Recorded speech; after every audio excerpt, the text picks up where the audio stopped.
It's Shaves, and welcome to another expedition of the Anime Encyclopedia. I have a lot of things going on. I have to close the door.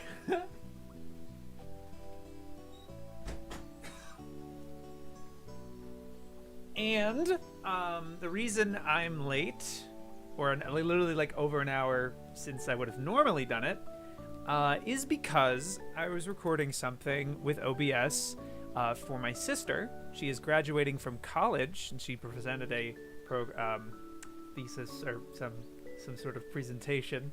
It's very interesting about celebrity, so the toxicity of celebrity, you know, and it's much more wrought than the kind of the shout. Like, we all kind of have that idea about it, but she went hard, but she was always so nice about it.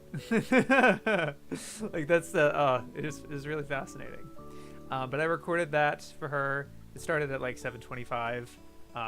It was quick, so just in time for me to get on this ish. I'm currently just making the S article. I haven't even done that. I also just exported Digest, and that's available for patrons right now. I also had work for a discotheque today. I also worked out and got groceries. It's been a fun, busy day. And we're doing this. Okay. Hold on a sec. And so, because it's 7:45 and we have to go through 50 articles, 50 to be on pace, and that is more than last week. And last week I streamed for almost 5 hours. I definitely can't do that now when I'm shy an hour. So, unfortunately, I think the emergency strat is I'm just not gonna look at chat. I love you guys. I already see Greg and Weird Proc and Kinoko in here. But I'm probably not gonna look at chat. I will, like, on occasion. You know what? I'll do like every it's like every maybe 10 minutes or something. There we go. To move this a little bit. There we go, that's better. Yeah, but we are in real crunch mode right here. Not in a way that I'm being exhausted or anything, but I really want this to go well. This is the first stream for S. So yeah. I still haven't done the long and short articles counting in a while, but I still have to do that. But you know, is what it is. Encyclopedia is still loading. Come on. I just had it this morning. This afternoon. Can't open this book. Try again later. Yeah. Okay, there you are. Jeez Louise. Don't scare me like that. If that did happen, I would have just read the first edition. And then it's just like, okay, say less. I have a physical copy. And if I really, like, some reason lost the digital version of the book, I would just go order the third edition, because I was going to have to do that at some point, to have it physically for the thumbnail. To have two encyclopedias in my hand. This is the picture I have in my head for the thumbnail. Sentai is dubbing Hands-Off Animation Club. Oh, nice. I'm not familiar with that one, but yeah. Let me count how many articles we got to do 50. Which one do we end on?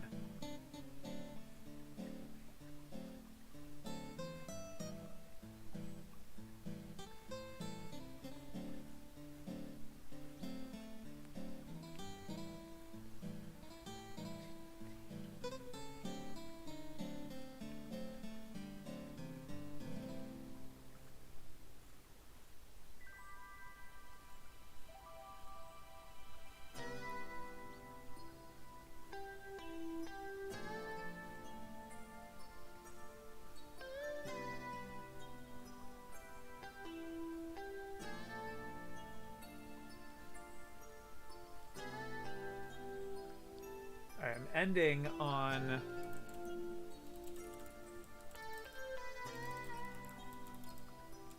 Hiroshi Sasagawa. It's a lot of, you know, going through all of them, that like scrolling through the 50 I'm going to do today. Pretty exciting. Interesting assortment. Put this down a little bit. I'm not even going to do pop-up chat. I'm going to just have it like that, I think. Yeah. Actually works a lot better. I don't know why I did pop-out chat so that, whatever. Hold on.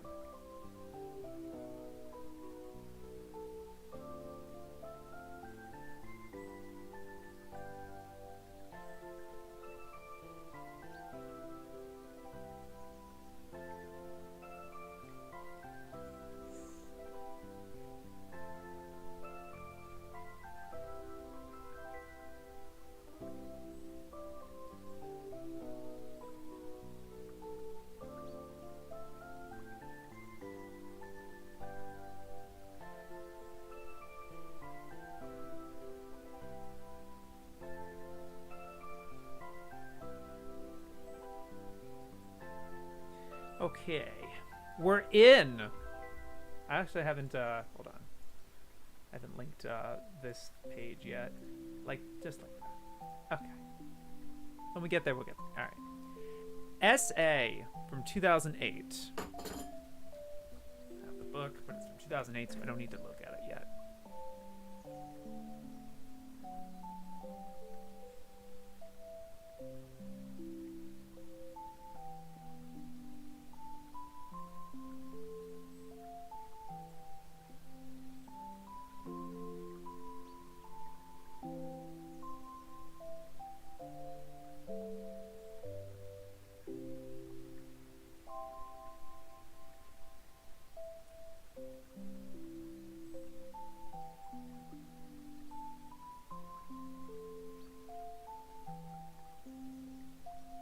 Older borrowings from Ram 1/2, okay.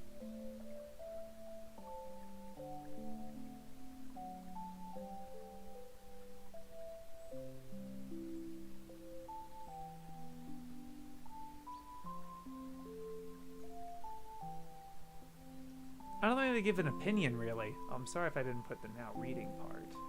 Hold on, where's the text? Here.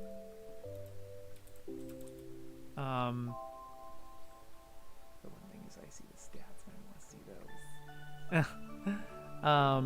those.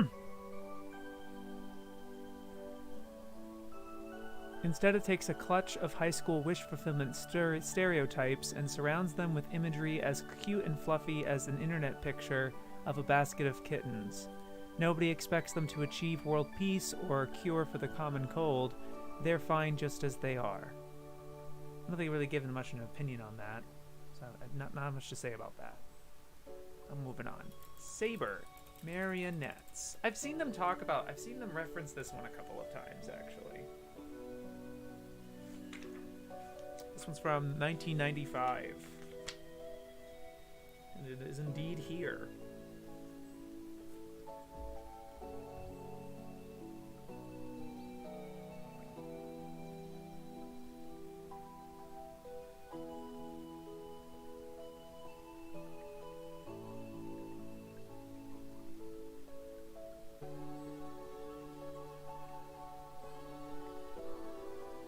Laughable simplification of the same body-soul concepts that informed the same year's Ghost in the Shell.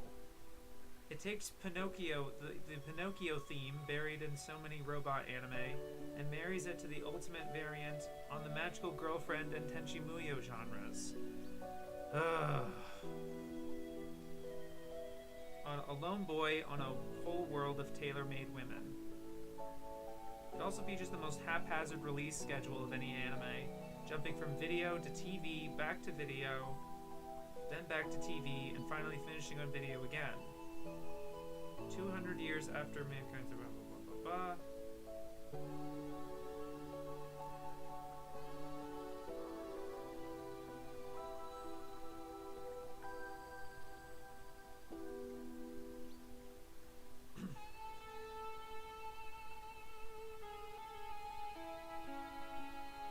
resetting the plot to zero and recycling the same or similar characters in much the same way as Tenchi Muyo. So it's a 3-episode OVA, then a 25-episode show, then a 6-episode OVA, then a 26-episode show. And the final episode was not broadcast.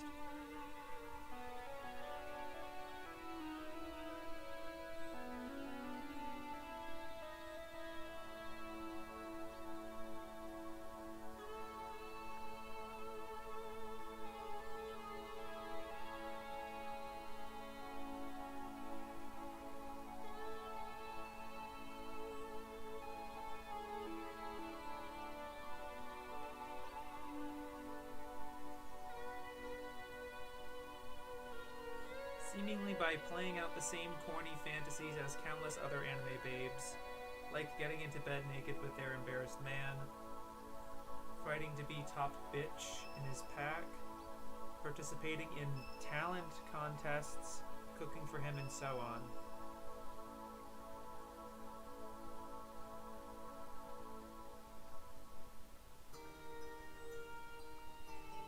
Tiresomely domestic nature, which appeared to be 6 unbroadcast TV episodes of a tiresomely domestic nature, released straight to video.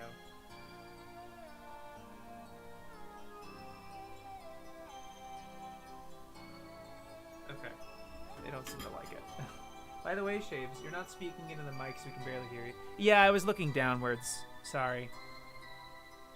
I'm also in a bit of a zone and rush, so I'm not really gonna take my time with this one, but I'll read in the 3rd edition here to see if it was any different. Laughable simplification of the same body-soul concepts as Ghost in the Shell. Yeah, because that's what they were going for, Ghost in the Shell.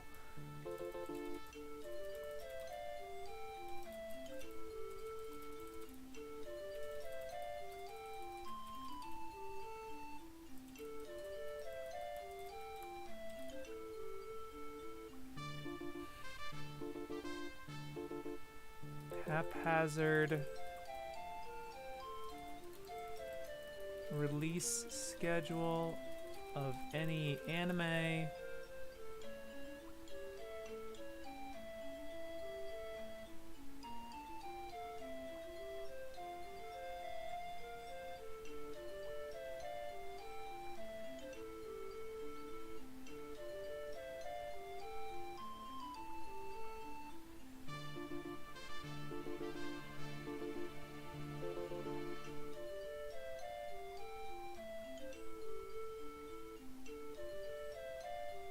corny fantasies.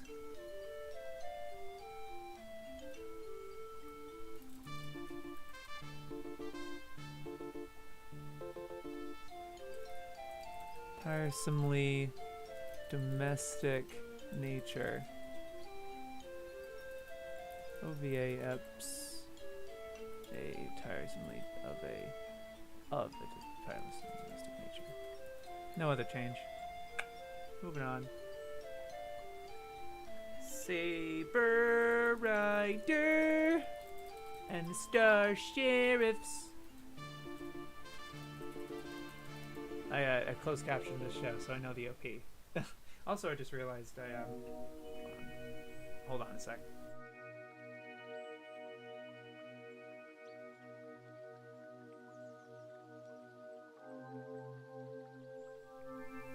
That's better. That was not my desk was not at the usual height.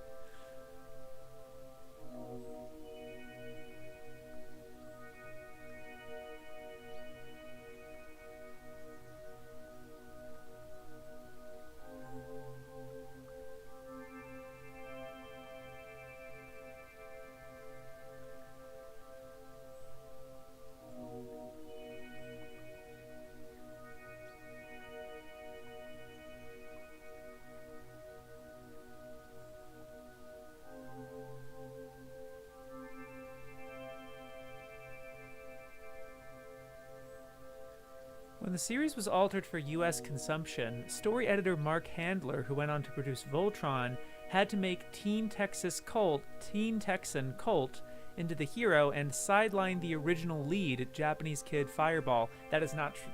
They mixed it up. It's literally called Saber Rider and the Star Sheriffs. They had to make Teen Texan Colt into the hero and sideline the original lead, Japanese kid Fireball, resulting in some hilarious scenes where other characters are looking at Fireball but supposedly listening to Colt. He also had problems with the amount of teenage drinking in the original, editing out all drunken behavior and moving many scenes from saloons to the coffee shops and soda fountains that were so much a part of the Old West.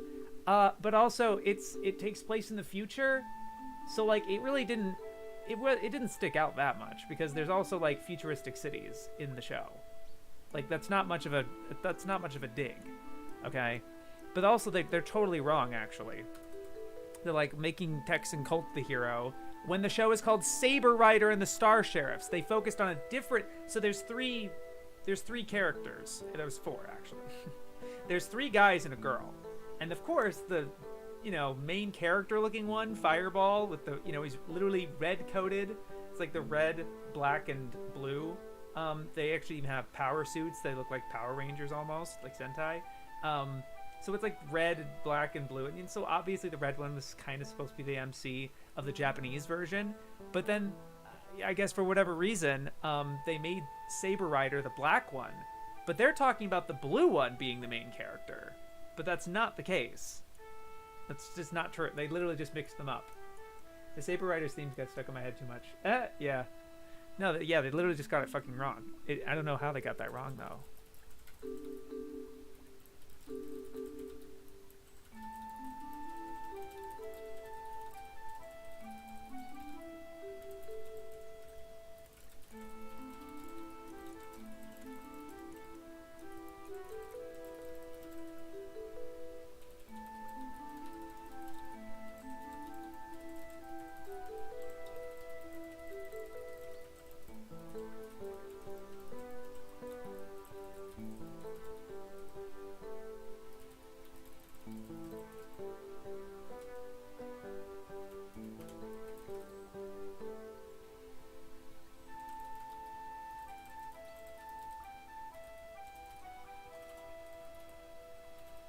Whoopsie.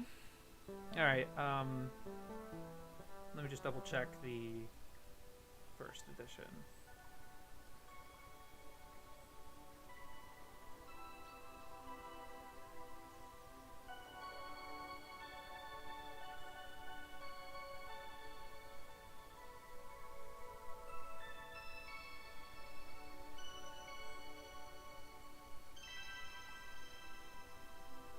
Yeah.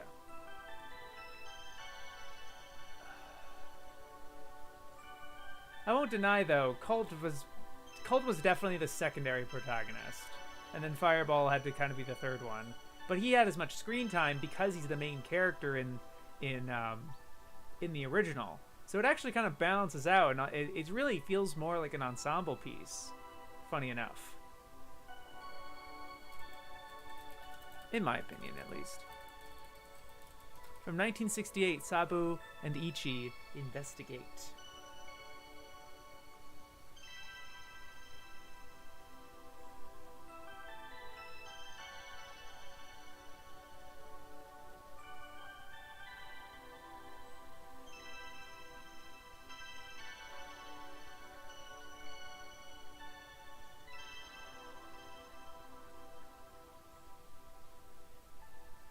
Yep, just a synopsis.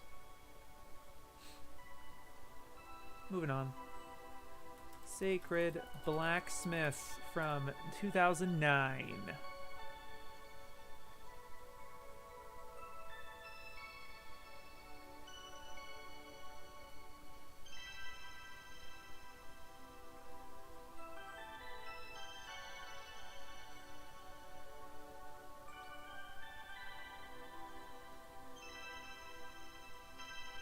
This generic fantasy looks good, largely thanks to some lovely BG work from Beijing Golden Pinasters and pleasant, if generic, character designs. The attitudes are also generic, with stock characters and tropes, Cecily's breasts a constant point of reference, a trick that was old when it was overused in Slayers. Overall, this is pleasant enough, undemanding and useful if you want cuteness that doesn't involve moe schoolgirls, and have a few hours you don't mind wasting. Okay. I'd say mixed.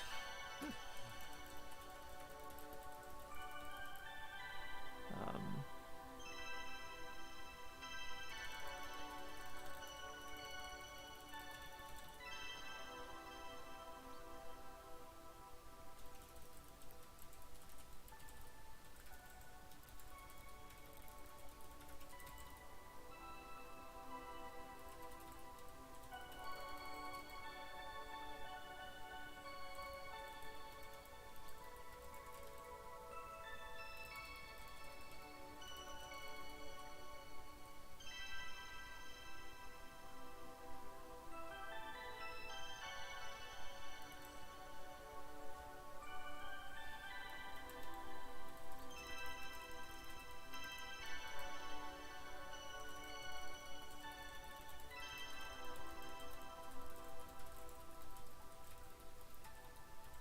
They literally use moe schoolgirls in, and I thought we were going to avoid terms like this.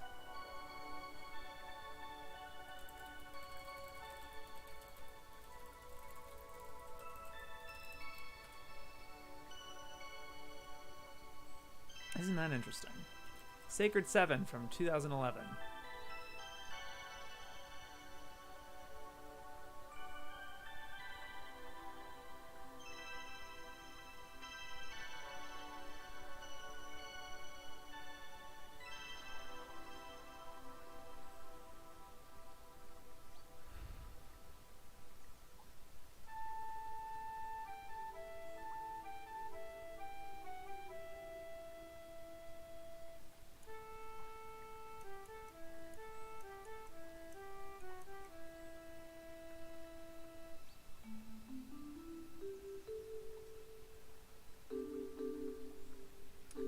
Created by Sunrise House pseudonym Hajime Yadate, with designs by one of anime's bona fide legends.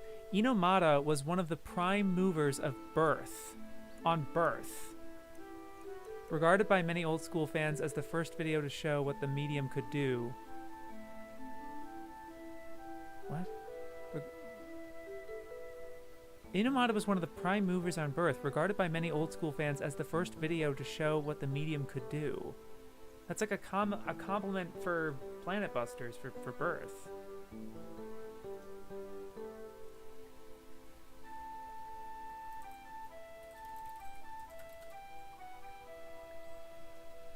They were mixed on Planet Busters, very unsuitable for the under 5s, still makes no sense, but it's fun to watch. And I'm going to make a bracket here in Sacred 7. Well, they say regarded by fans, so it's not really a it's not really their opinion then, which is what I preferred when they say like fans say this. But that's still a weird comment.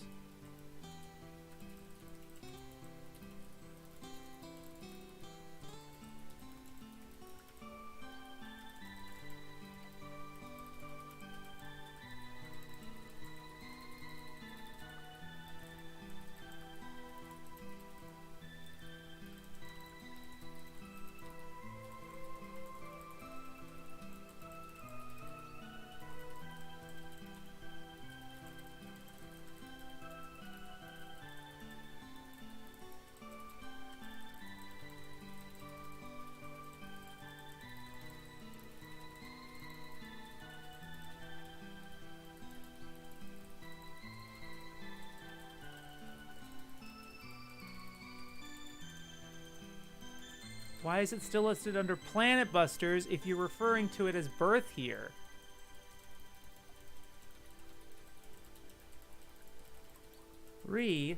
Inomata? Hold on, let me check out Inomata. That is not gonna help. That is not gonna work. Sacred 7. Are they gonna show me the Wikipedia article? I'm gonna go to ANN.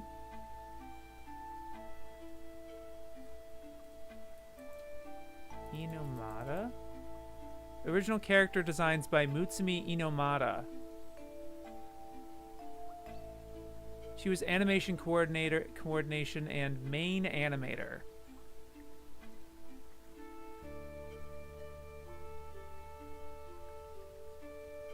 But she's not the animation director. She's one of two people credited as animation coordination.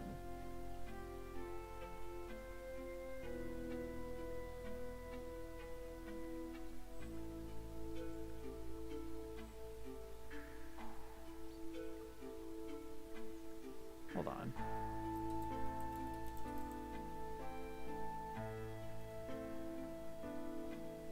Yeah, and then she's listed as a main animator.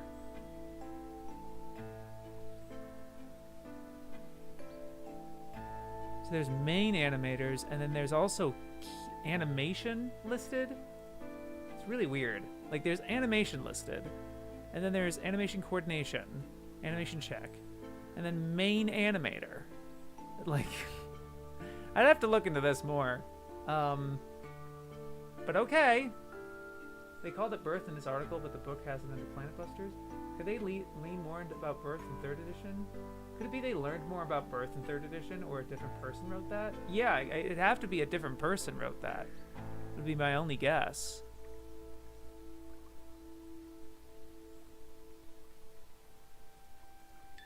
I'm gonna say one of two credited as animation coordination. One of like 10-ish credited as main animator. She's not Canada. I would assume main here just means key. Right, but then there's also animation. There's main animator and then there's animation. I don't know if that's supposed to be in-betweens? I don't know.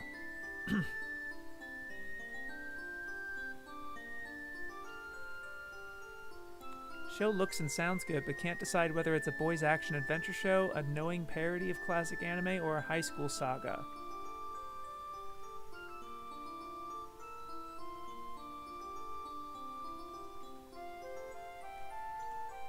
Okay.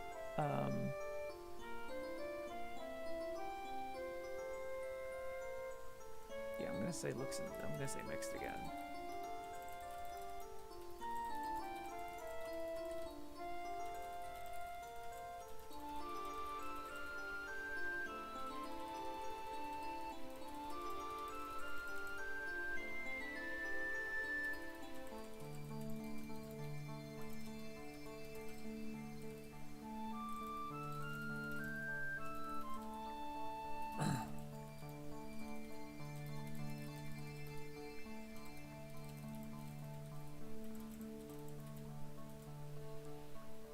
Okay, that is that. Sacrilege. 2002.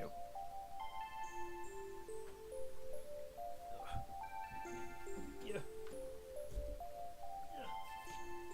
Yeah.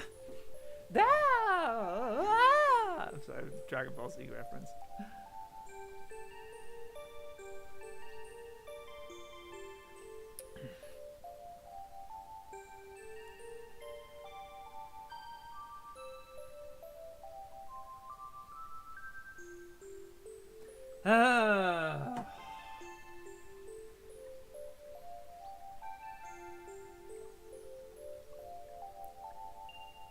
With sad predictability. Strangely old-fashioned, with rather ugly characters, a retro look, and a rapacious plot that recalls the 1990s titles like Nightmare Campus. I give it a negative. Let's say that's a negative from them.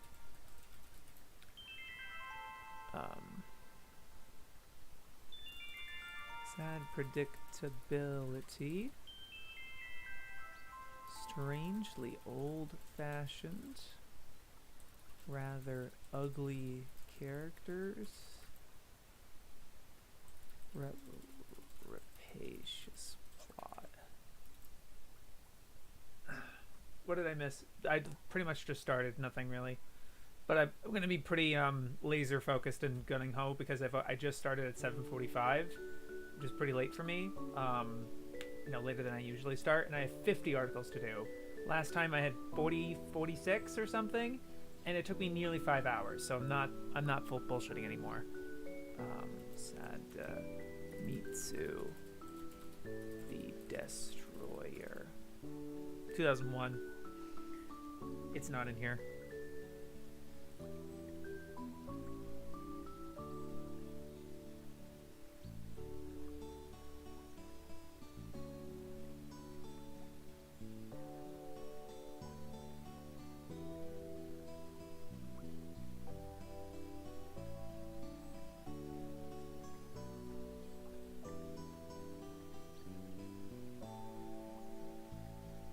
Ultraman meets Guyver. Okay. Whatever. Yoshiyuki Sadamoto. Go Shapes, go. Yeah.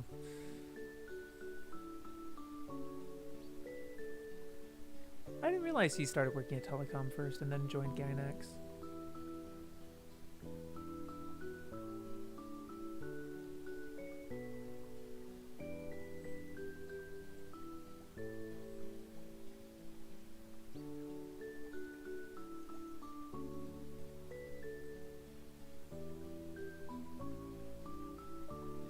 His personal style has become one of the most visible and in modern feature anime outside the Ghibli axis. I would agree with that. Yeah, that's a good take. Okay. Saigano! I just saw you were streaming after you posted Digest. Yeah.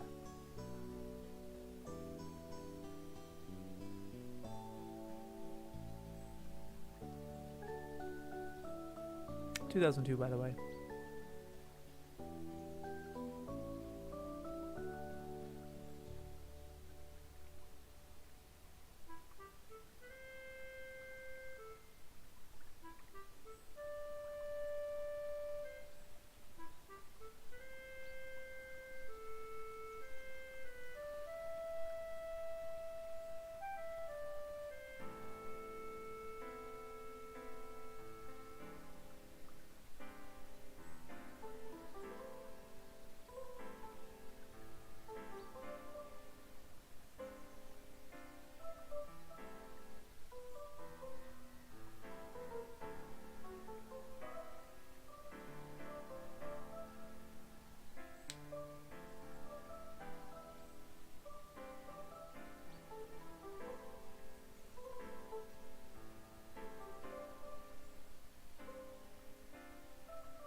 Some of anime's best drama springs from the marriage of teenage angst with physical events.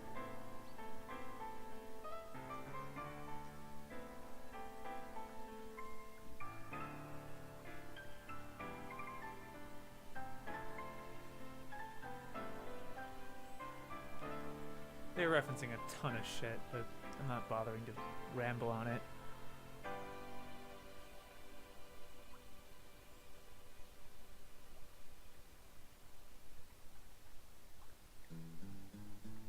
Brutally blunt and uncompromising anti-war message, rivaling Graves of Fireflies in the accusatory way it approaches not the battles themselves, but their aftermath.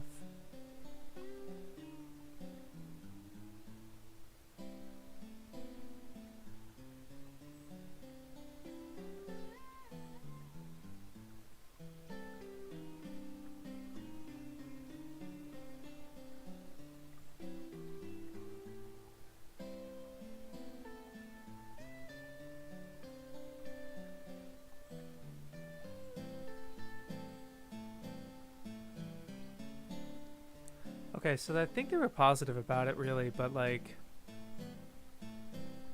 it's pretty, it's not very clear, which is fine.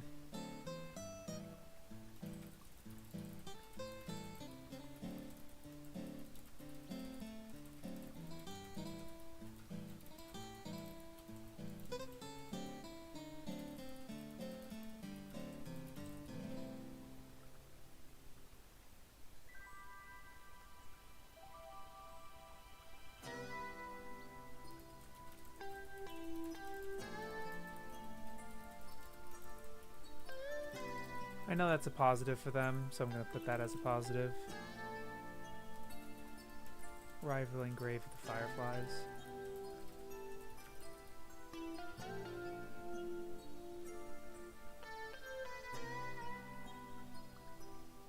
Art style. Capture delicate watercolor look. Cool. Sailor Moon!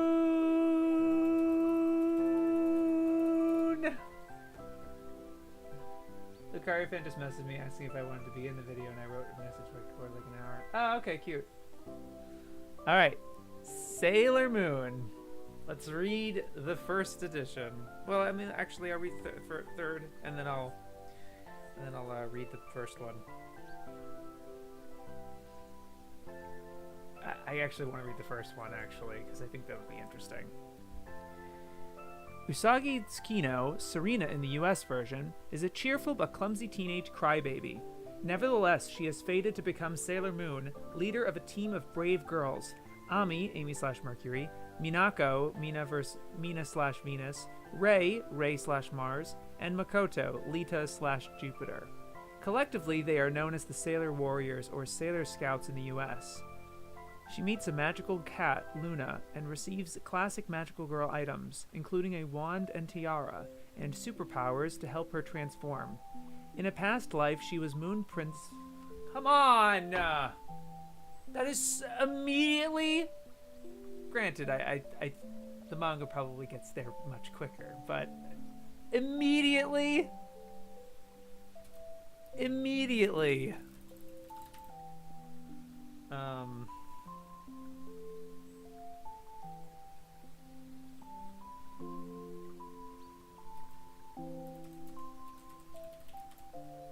Identity. 10 down, 40 to go. Thank you for counting, Kinoko. I really appreciate that. Where was I at?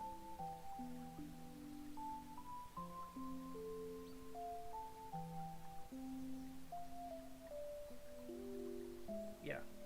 Just more spoilers, I'm not going to say. Sailor Moon began as codename Sailor Bui, V, 1991, often confused with the unrelated graduation spin-off Sailor Victory, a short-lived manga by Naoko Takeuchi in Run Run magazine in which a teenage girl moonlights as a superhero wearing a distinctive sailor-style Japanese schoolgirl uniform. Re-released as Sailor Moon in Nakiyoshi magazine as part of a cross-media promotion with the anime, the refashioned story now featured several color-coded heroines in the fashion of live-action team shows, as well as a supernatural spin. Lunar reincarnations would crop up in its contemporaries Please Save My Earth and Bounty Dog. They did the same thing with Please Save My Earth and Bounty Dog. There are echoes of Power Rangers in the Monster of the Week fight sequences, in which our heroines take on ever more outrageously costumed baddies, but the show is saved from banality by the strength of its plotting. It's plotting? Really? It's plotting? Its earnest, honest romance, and its refusal to talk down to its audience. Yeah. The first season closes with... Ah! Ah! They spoil the whole thing! Oh, come on! You really don't have to do that!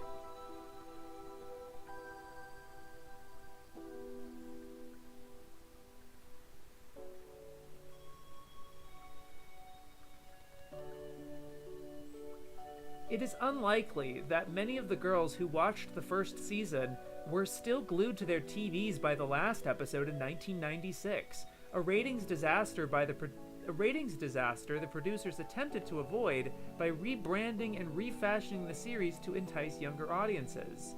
As SMR, and the R is supposed to stand for returns, I guess, because they just say R brackets Eterns. I didn't know that. I guess that's a better guess than Adu. which was the reason I thought it was Sailor Moon R is because the way they say it in the show, they're like Sailor Moon Aru. It would be like Sailor Moon is here almost, like this is Sailor Moon. I thought that was cute, but it's not. That's not the case. I guess the plot, the best part of any magical girl show. I watched Sailor Moon for the plot. They spoiled the ending of the first season. Says plot is good. Proceeds to spoil all of it. Yeah. Yeah. As Sailor Moon R in 1993, it introduced new foes from the Black Moon who intend to destroy present-day Tokyo in order to prevent the founding of Crystal Tokyo in the future. It also introduced Chibiusa, Rini, Surina, and Endymion's future daughter, who time travels to stay with the girl who is/was/will be her mother. Rebranded again as Kunihiko Ikuhara's Sailor Moon S, Super, I guess it stands for Super, in 1994. This is all news to me. But also, Kunihiko Ikuhara's Sailor Moon Super. Do they not know that he took over the show? Like, was it halfway through R or a third of the way through R? Was it as of Chibiusa's introduction? Or was it more than half, or is it more like closer to halfway through? Because I know Chibiusa starts somewhere in like 13, 14, like the first core, after the first core. His first core, I believe, is anime original. I'm literally in the middle of watching it, so I'm guessing, I'm assuming.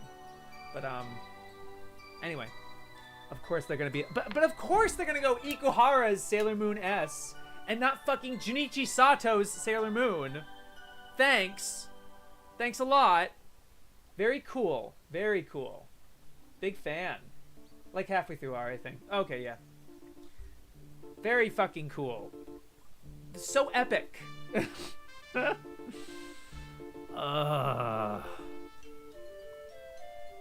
It's also when they say rebranded as Kunihiko Ikuhara's Sailor Moon S, as if he had his name on the fucking show. Okay. It introduced the controversially homoerotic Sailor Uranus and Neptune, who are in search of 3 magic talismans. Mystic talismans. The talismans must be united to summon the Holy Grail, which is needed to locate the Messiah, but must be kept out of the hands of Professor Tomoe and the Deathbusters, lest it summon the Dark Messiah. The new sailors suspect, rightly, that Sailor Saturn is the Dark Messiah. Really?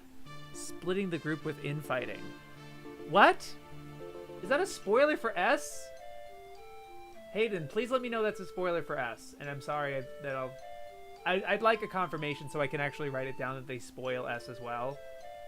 I'm okay if they, like, alright, I don't think it was much of a spoiler. They don't really say exactly how it ends, but, like, that seems like a spoiler. I'm just going through season 2. I'm not that far in. Me neither. I'm on episode 11. Ikuhara takes over after first arc of R. Yeah, okay, I thought as much. Here we fucking go. But honestly, it doesn't really start feeling like Ikuhara until S. No, that's fair. Makes sense, but still. Oh, the Laserdisc Ikuhara did actually have his name on the front. Oh my god. It seems too like Sato Jun had a lot of involvement for all of R, considering the interview he gave in the fan book. Yeah, okay. Though it is interesting because he still returns to storyboard later soon in episodes. Yeah, I wouldn't see why not. Like, what the fuck else is he doing in that period of time? Anywho. Keeping going.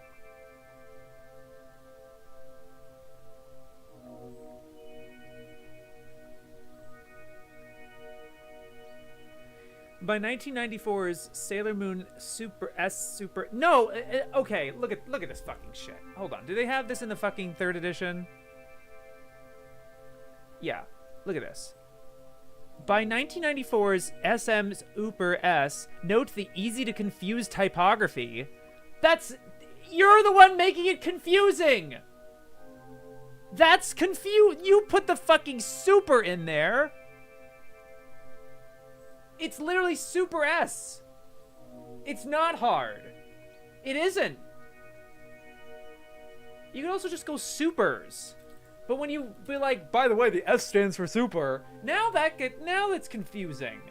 Now it's confusing. That is your fault. Although we just replaced Sato's spot on them. They list most of the major staff. Takeuchi is credited first for original story, I believe. Oh, okay, on the Laserdisc. I got you. Anyway, god damn it.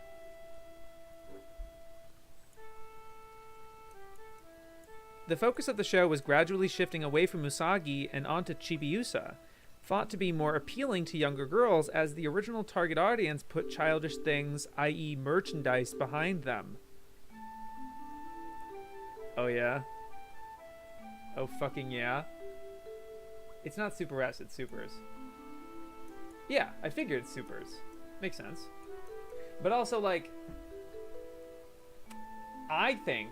Look, they didn't really talk about... They do mention how clunky the transition from Season 1 to Season 2 is, because they describe what happens in Season 1. But, like, I kind of don't have the confidence that they really nail it every other time. And it just really transparently feels like it's another season of Sailor Moon. Whereas, it just doesn't work the same way. They didn't plan it in a similar fashion because they were like, oh, more seasons. I don't really know if they intended to do as much as they did initially. Whereas Ojimandra Doremi, they put them in a scenario where they could do 4 seasons, but they were still close to the same age, but actually progressed and aged as the show went along. It didn't become too old or whatever. Bruh, don't call my girl Chibiusa an ad. Merch is childish? My collection says otherwise. Yeah. That's the other thing. It's like chiding. Can you imagine like being a US Sailor Moon fan who, like, you know, obviously would want to watch all of it, and then reading this being like, okay, excuse me, you know, like, it's just weirdly condescending. Honestly, I find that interesting because people always say Supers is more childish, but I find it to be the most thematically complex and interesting season of the show. It's called Super S for the Blu-rays. Moving on.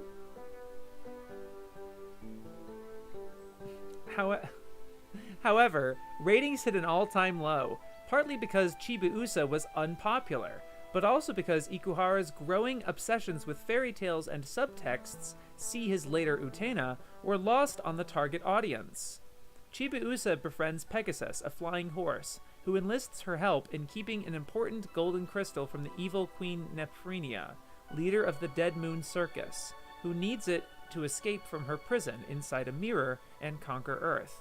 For the final season, Sailor Moon Sailor Stars, Chibiusa returns to the future, Mamoru leaves to study abroad, and the remaining Sailor Scouts must hold off Shadow Galactica, a group of evil scouts led by Sailor Galaxia.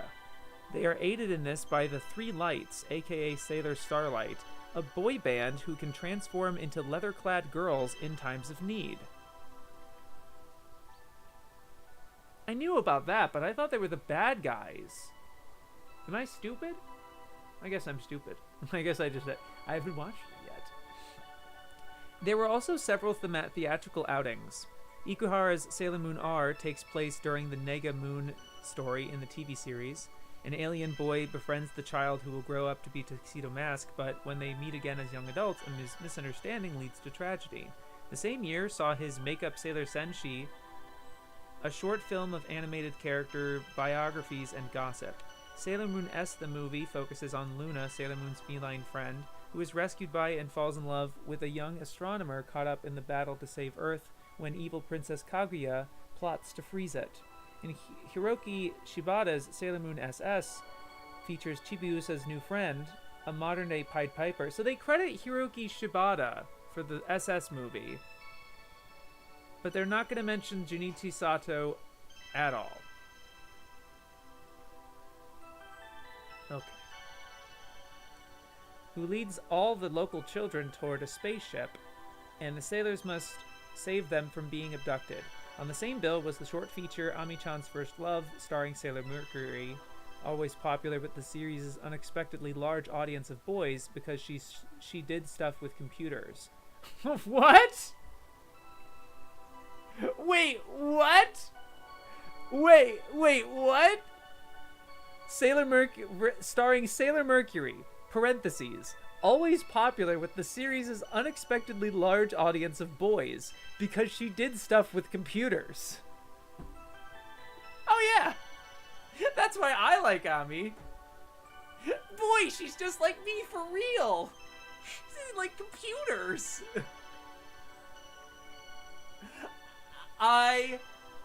Where did they get that? Where did you get that?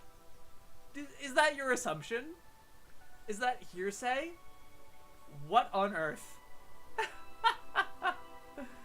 Oh my god. That's not at all what I like Ami for. I like it because she has short hair. And she just seems like the polite one and nice and everything. She's nice. Very smart. Not about the computer bit, but just like generally talented. Her power actually has a general function besides an attack. It actually has some kind of function to it. Yeah, I don't know. Borger. I like her because of the Borger picture more than the fact that she's computers. I mean, it wasn't just Ikuhara. It was also Yoji and Nokido who took over for the series composition that season. And you can see the difference between Enokido's episodes and the other episodes of S and Super S. He also wrote the Super S movie, which was very much his style as well. I think the girls in Sailor Moon are popular with boys for other reasons. Well, what? Because that's the only thing people liked that Ami in the early mid-90s? Did they do a poll on this? Ami's great, Burger Girl. Right! It's like, what are you talking about? I have a knack for joining when you're reading the weirdest lines. Yeah! That's how you know. That's how you know. We're in it. I'm gonna continue. God. The series was eventually brought to the US with an indifferent dub, where it flopped, chiefly because it was shown at an insanely early time in the morning, edged into dead airtime by more powerful local interests. SM's failure was an object lesson in how a multimedia sensation heavily reliant on merchandising tie-ins can crash without adequate support. Bandai would not make the same mistake with the later Pokemon. Much imitated in modern anime such as Wedding Peach, Sailor Moon has also been the subject of erotic pastiches in Venus 5 and Sailor and the Seven Balls.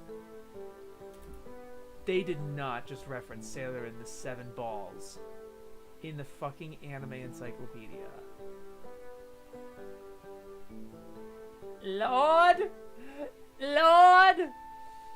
I guess Jiro from Gokinja Monogatari did computer programming, which is representation for that kind of archetype, but I don't know how popular it really was. I think it's because nerdy boys like nerdy girls. I guess. But they were all nerds in one way or another, really. You know? But Bandai doesn't own Pokemon. You're right. Wait. Bandai? They say Sailor Moon crashed? I think I understand that. Sailor Moon with the Seven Balls. They reference Sailor Moon with the Seven Balls. I have no idea what the second thing they reference. Yeah, Victor, you should totally look that up. You should totally look that up. Sailor and the Seven Balls. And it's not because I've seen it. It's because I've seen Sailor Spark talk about it. And I've seen it, like, you know, memed on all the time. I mean, sure, but the girl has to have more than that going for her. That's the thing. Okay, as I read through the third edition to see if there's something else, because they probably mentioned Crystal. Oh yeah, no, there's they talk about the live action. Yeah, there's more. Yeah, they talk about more. I'm going to slowly write down stuff. Are they mixing up Power Rangers with Pokemon? I don't know. I'm going to look up Pokemon Bandai and see what comes up. Bandai Spirits Pokemon action figures. Bandai Pokemon plastic model kit. Bandai action figures. Yeah, I kind of don't know where they got Bandai from. Do they think Bandai distributed Pokemon? Did they originally? There's got to be some correlation there. There's got to be. Hold on. Can one of you guys... I'm sorry, I don't really have the time to research this, If you guys can look into how they could possibly make a connection between Bondi and Pokemon, please let me know. I literally bid it on a DVD for as a joke and won for $3. Ah! Sailor Moon, the first anime to have a girls that's into computer. I have no idea. Would they mention Crystal? I don't think that was out yet. Maybe it was announced by then. Maybe, yeah. Okay, I'm gonna go through it and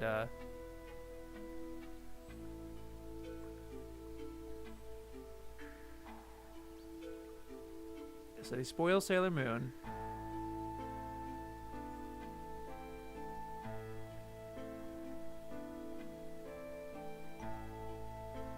Yep, that's fine.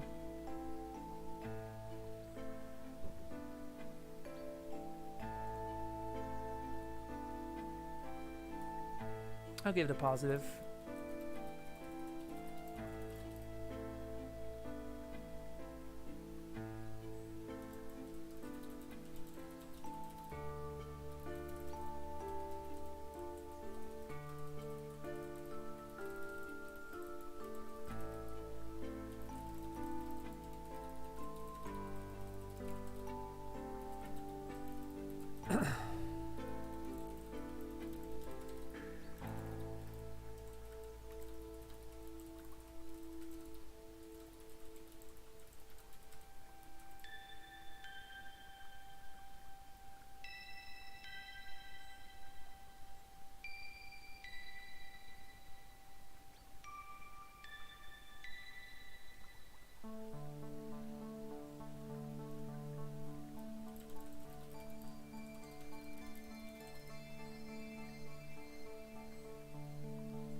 I'm not gonna put controversially homoerotic as an odd choice, because I guess that there's some controversial in the fact that the U.S. sanitized it, I guess.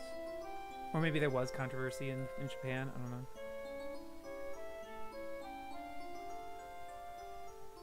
Yeah, this, yeah. SM, Hooper, S. Note the easy to confuse typography. That's you. That's you. You're the one making it fucking confusing. Oh my god. That's you. That's you. Oh, this shit.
Oh, I think they added something here.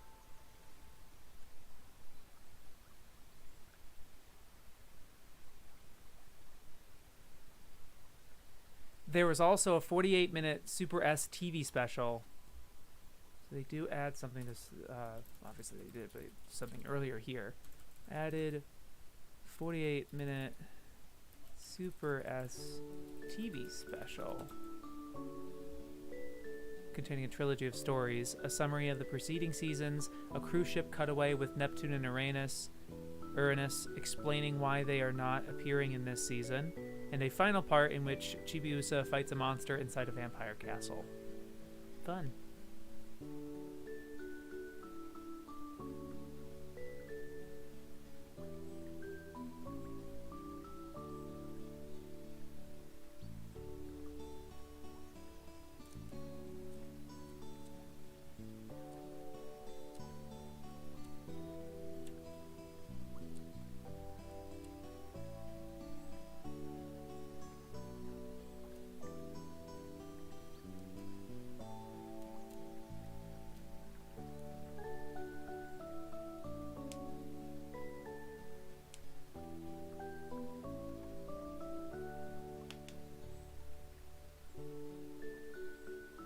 Right, the Ami comment. So funny.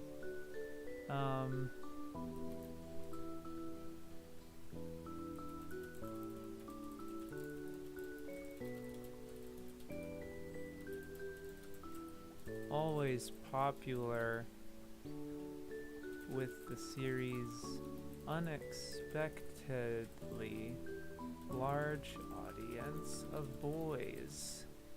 Because she did stuff with computers. Is that a fact? Where did you get that? Indifferent dub where it flopped. Yeah, okay, yeah. Bandai would not make the same mistake with the later Pokemon. Did anyone happen to find if there was any connection with Bandai and Pokemon? I'm sure Bandai was a producer. I remember this for countless ads of Ranma 1/2, Big Trouble in Necron China on my DS. Maybe they produce some of the toys. Bandai makes Pokemon model kits. How's that going? We just started. Went onto the Pokemon Wikipedia to search Bandai and nothing came up. Maybe something like Clear Figures. If you look at the Japanese wiki, just English.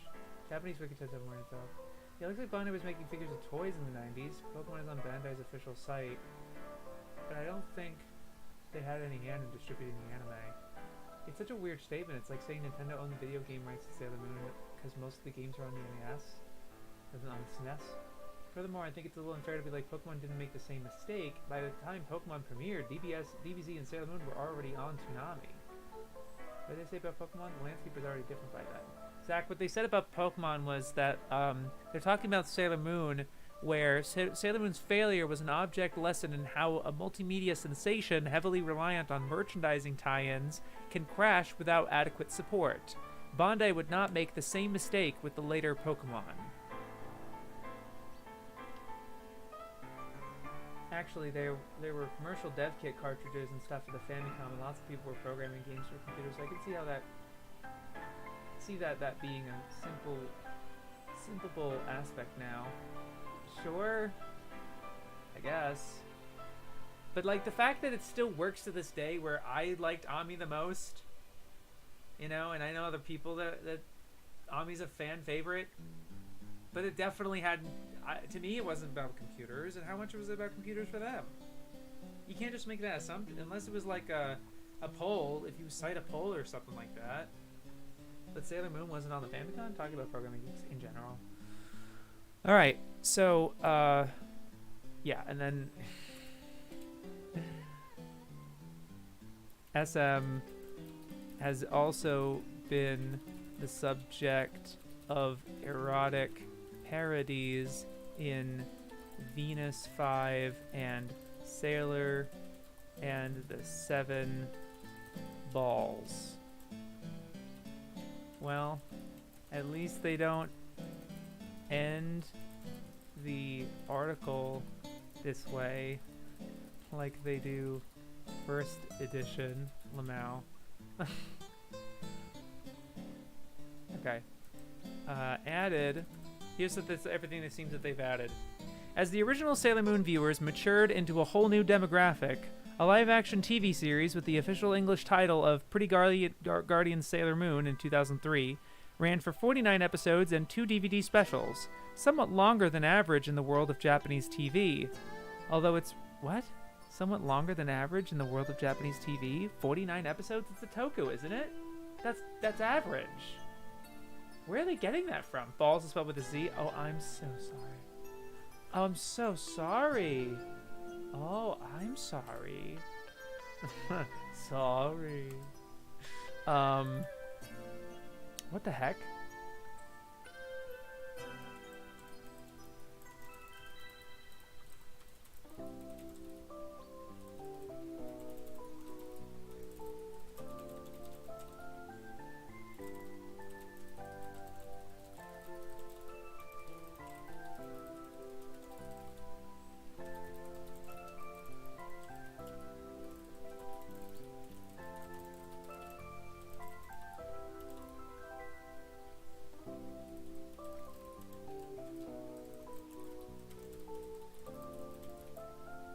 Weird. Yeah, it's your guy. Good to see you. Isn't average 26? This just reminds me of that stupid NES game. Not for Toku. I don't know how. Maybe offshoot Toku are usually 26. I don't know. That could just be me. It just sticks out to me personally, I guess. Although its ratings were never quite as high as those of the anime. Maybe they're talking about the whole show. It's a little over 200 episodes. No, they're not talking about the anime. They're specifically talking about the live-action TV series. A live-action TV series with the official English title of Pretty Guardian Sailor Moon ran for 49 episodes and 2 DVD specials, somewhat longer than the average in the world of Japanese TV. Like, the way that they have it here, they're definitely only referring to Pretty Guardian Sailor Moon 2003 and, like, how 49 is actually kind of long. Toku's usually 52. Yeah.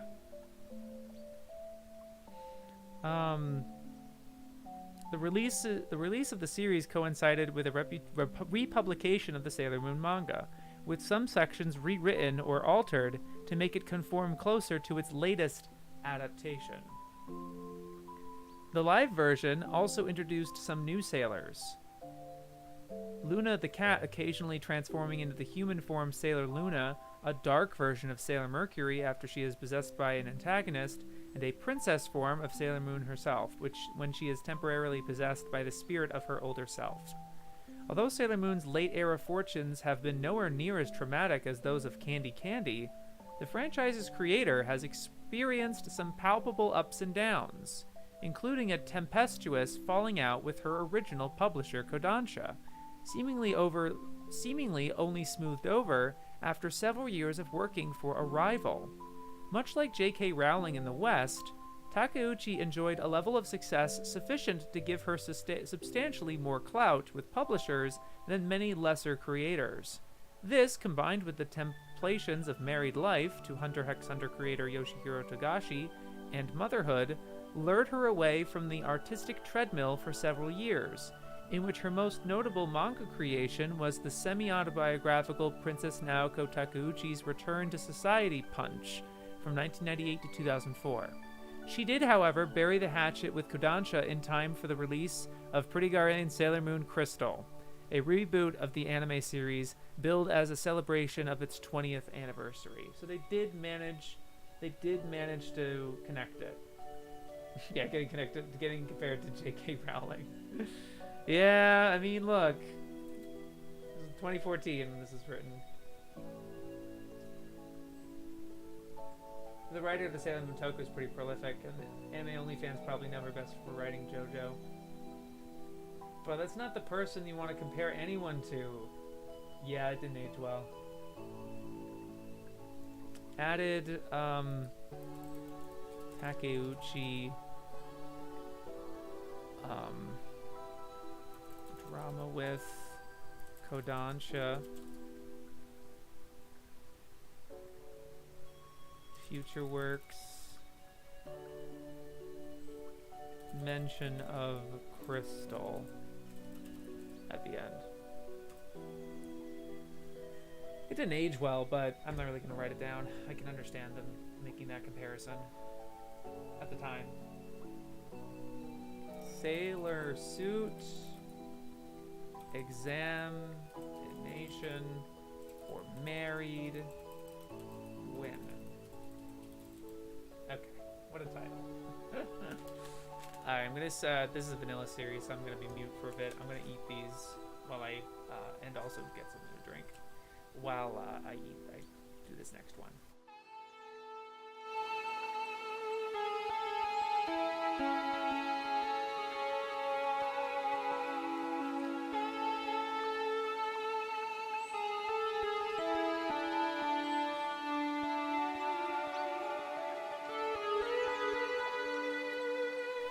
Sorry, I'll be eating on stream, but I'll try to be polite.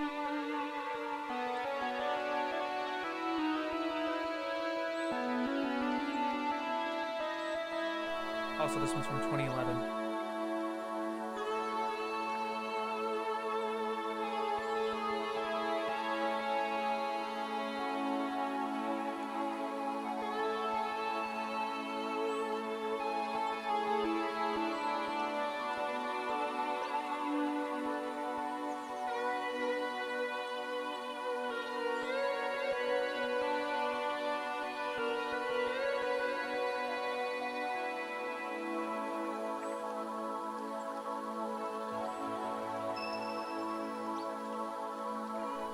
Two 2005.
The character development and promising plot setup isn't resolved in the short runtime. By short runtime, they mean 6-episode video and 13-episode TV series. Actually, they only refer to the OVA. Only referring to the OVA. And then in St. Beast Angel Chronicles in 2007 was a 13-episode prequel.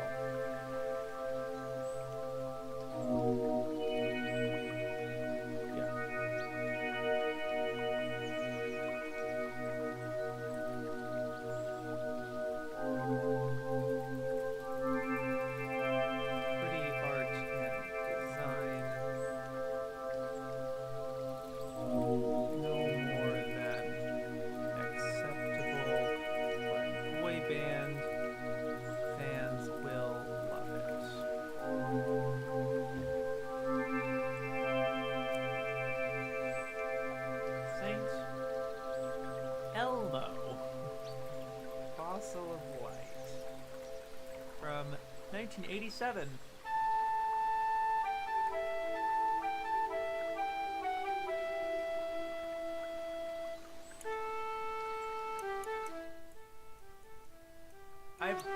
I have a little bit more of Cheez-Its to eat, so I'll hold on.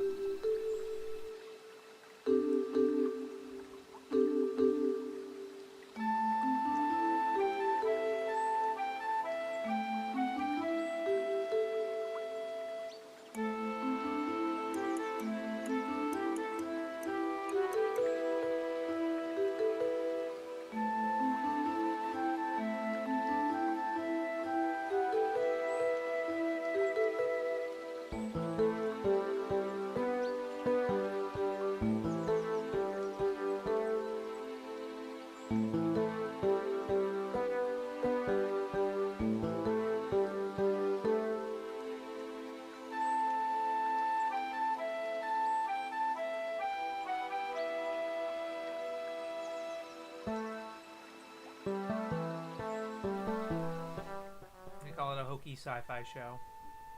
It's dismissive because they're like, oh, not even the Japanese know what this is. It's a TV special that Leiji was involved with.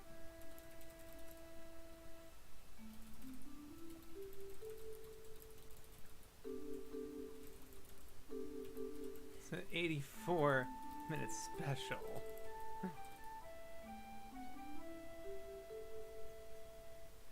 Hokey side.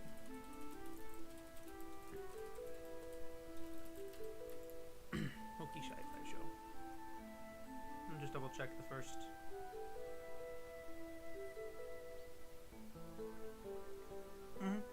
That's it. Saint Luminous Mission High School. High school. Yeah, I figured the music's too loud, but that was because I was eating. I'm sorry the music got way too loud. My bad, guys.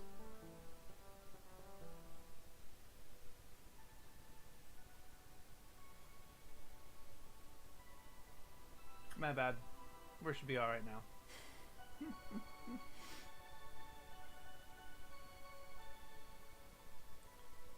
1998.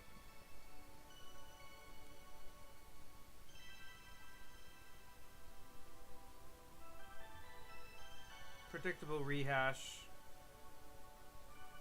with a cursory X-Files twist. Wow, this is insulting. This anime was based on an original idea. They literally put original in quotes. Fuck off. Lol, I thought you were done and forgot about us. No. I thought. I'm sorry if I thought it was clear. I didn't want to hear. I don't want to have any munching or accidental like noises like that because I was eating Cheez-Its. I was hungry. Anyway. 1990. Yeah, I'm gonna put dismissive for that one too.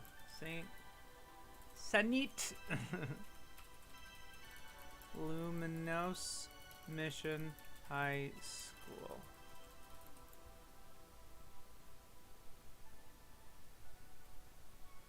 Predictable rehash with a of Tenchi Muyo with a cursory X-Files twist.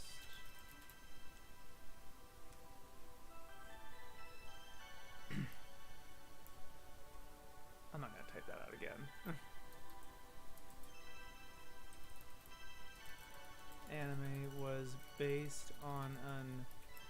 Original idea by Kenji Terada. How insulting to put original in quotations. So rude. October. Almost everything is inspired by something else. Sure, yeah. St. October from 2007.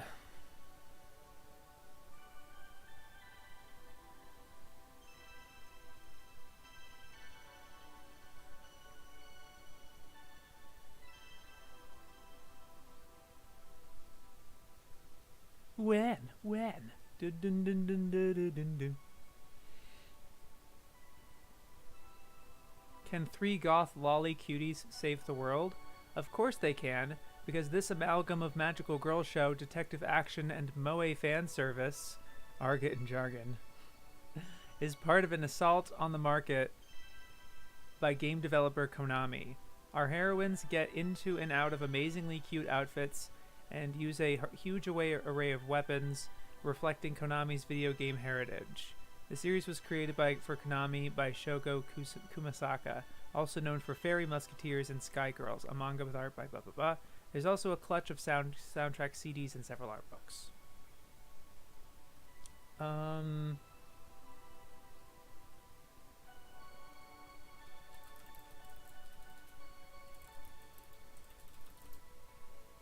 Amalgam of magical girl show, detective action, moe fan service, part of an assault on the market by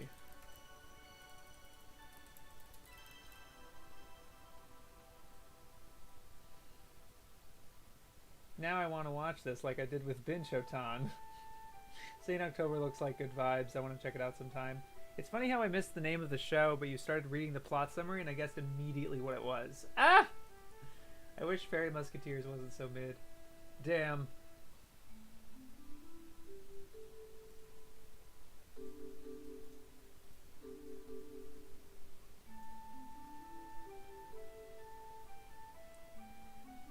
Okay. I'm not gonna lie, fellas. That wasn't as cute as I was expecting. Like, it looks okay.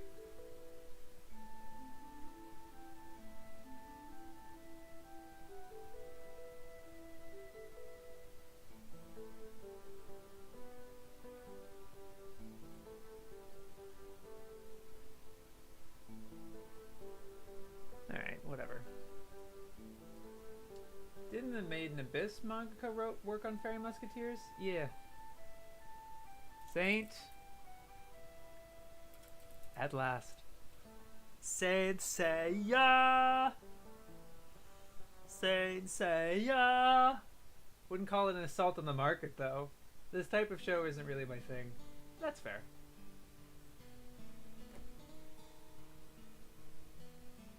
It wouldn't be high on my priority list either, to be fair.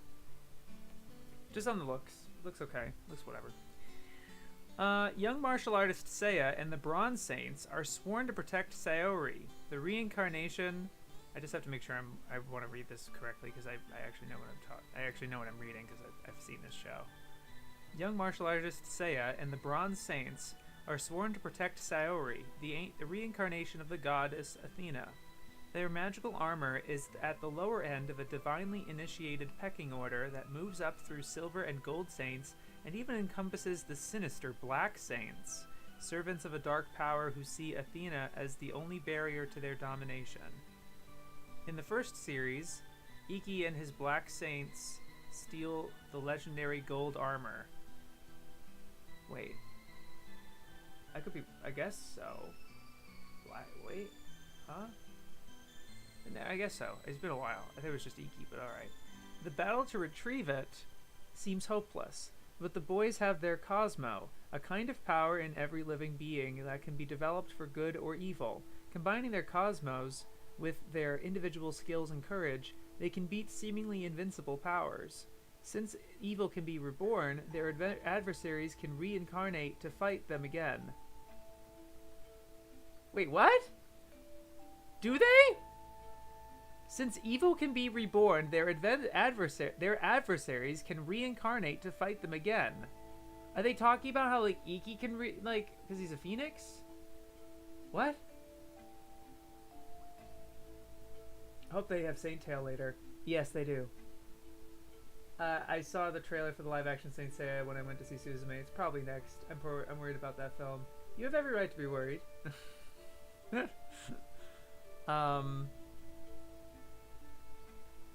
A complex plot builds through multiple story arcs in the TV series and the self-contained but linked movies, featuring mythologies from Greece, Scandinavia, China, and Christendom. The series ends with... I won't say what.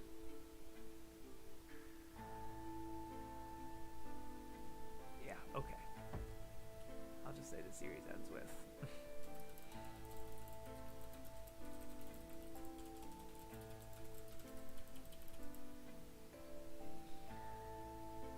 Can't forget the English dub theme just being Iran covered by Bowling for Soup.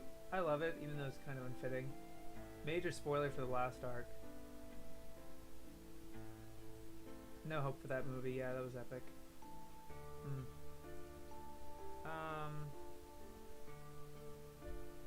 Based on the Shonen Jump manga by Beat X creator Masami Kuramada. SS Saint Seiya was one of the biggest anime phenomenon of the late 1980s. 4 movie outings followed. The first, Morishita and Kikuchi's Saint Seiya, pitted the boys against Ares, the goddess of discord. The goddess of discord. The same year's Saint Seiya Vicious Fight of the Gods was designed as the lead-in for the Norse-themed second season of the series, moving the action to the frozen wastes of Siberia, not quite Scandinavia, but easier for Japanese kids to find on a map, for a battle with the gods of Midgard over Odin's shield. The only full-length feature was Legend of the Crimson Youth, in which Athena must fight Abel, the reincarnation of her elder brother, the sun god Apollo, and his cohorts Benares and Zhao, who wish to create a new world of peace by distinctly unpeaceful methods. Masayuki Akechi's Armageddon Warriors involves the awakening of Lucifer by the powers of the various evil deities Seiya and his companions have sent to Hades. It coincided with the ending of the TV series and proved to be the final outing for the Saints of Athena. Fans hoped for a video series devoted to the later Hades chapters of the manga, but this never materialized. I'm pretty sure it did later. Although an image CD was released of the music that might have accompanied that arc had it been made. SS remains one of the few post-1985 hit series without any made-for-video spin-offs. Aged like fine wine. You've spoken too soon. Designers are Araki and Himeno, Rose of Versailles, work magic in both the series and movies, except for the last film, where Naoi's design is less successful. Yokoyama's music is suitably grand. Director Yamauchi stretches... Yeah! Shigenori Yamauchi. Okay. Yamauchi stretches the series' attention like a bowstring for cliffhanger endings and mid-battle episode breaks that kept audiences coming back for more. But despite its apparent teen appeal, a show that achieves much of its emotional impact through older boys and men fighting brave but naive teenagers is disturbing. But despite its apparent teen appeal, a show that achieves much of its emotional impact through older boys and men fighting brave but naive teenagers is disturbing, especially when strength and courage are rewarded with even shinier weapons. What? Saint Seiya and its close cousin Ronin Warriors should come with parental warning attached. Saint Seiya and its close cousin Ronin Warriors should come with parental warning attached, though their influence, even in the girls' market, can be discerned throughout the Sailor Moon-dominated 1990s. For those old enough to separate the complex strands of the story and keep its brutally seductive heroism in perspective, Saint Seiya has many rewards. What? Because there's death and blood? It's not fucking Baki. What are they talking about? It's no more. It's like about the same level as like Dragon Ball, or probably not Fist of the North Star. Fist of the North Star is a little rougher, a little more intense. But like, it's not that different. Am I imagining things?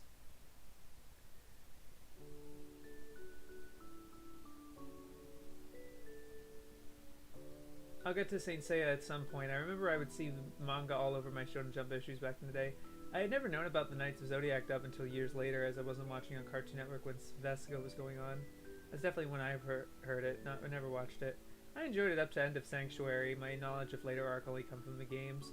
I watched first arc of Saint Seiya. I didn't like it, but I normally don't care for Battle Shonen. Oh, that's too bad. I can't believe it took all this year to get the original show in North America. No, it's been in North America multiple times. It's just swiftly exited America because it's not successful. Saint Seiya is no more violent than Dragon Ball. What are they on? Yeah, I legit got back into Cartoon Network right around Toonami was going into Saturdays. People's heads blow up in Fist of the North Star, and that's for young boys. Seiya isn't on the level of something like Fullmetal Alchemist, Devilman, and One Piece. I mean, whatever. I don't want to boil all those down to one thing. So all offering different stuff. Okay, now that once I read the third edition, I'll be taking the notes.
It coincided with the ending of the TV series and proved to be the final outing for the Saints of Athena. The last incarnation of the series to date is the 13-part Hades chapter from 2002, which some sources file as a video series as the makers intended, and others file as a television show, since it was made to resemble a TV series in 25-minute episodes and first appeared on pay-per-view television in Japan. A movie sequel to the Hades chapter was released in 2004, followed by a 6-episode OVA in 2005. And when did Omega come out? Wait a minute. When did Omega come out? 2012! Ayo? That's strange. That's very strange.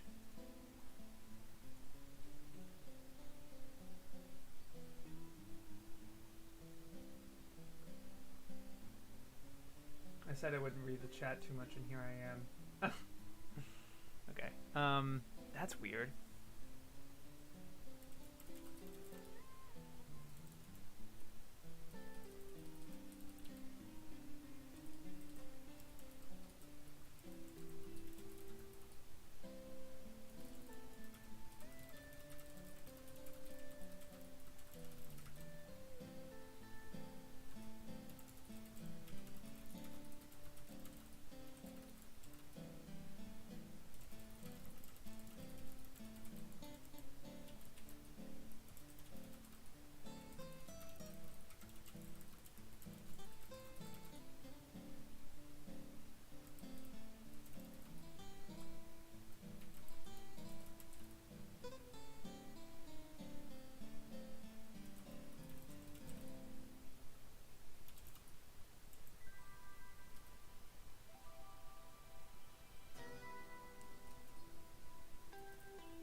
wasn't?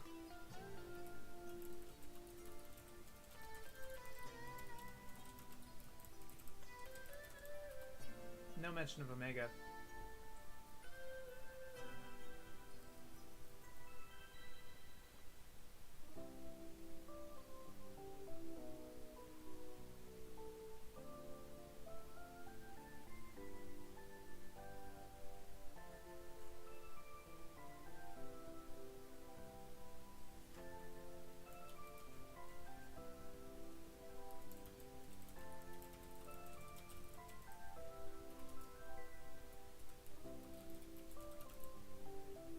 Removed.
I'd say mixed for Saint Seiya.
Those old enough to separate the complex strands of the story and keep its brutally seductive heroism in perspective, SS has many rewards.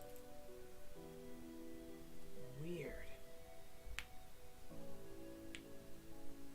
And then they also added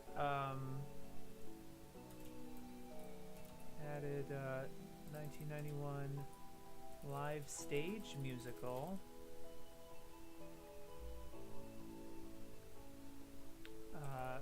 U.S. acquisition. And U.S. acquisition, yeah. Ugh.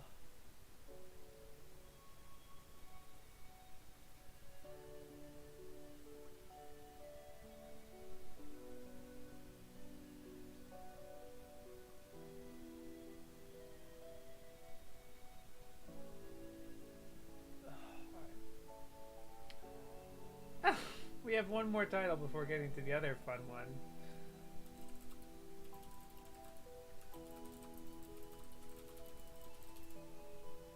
This is a heck of a title.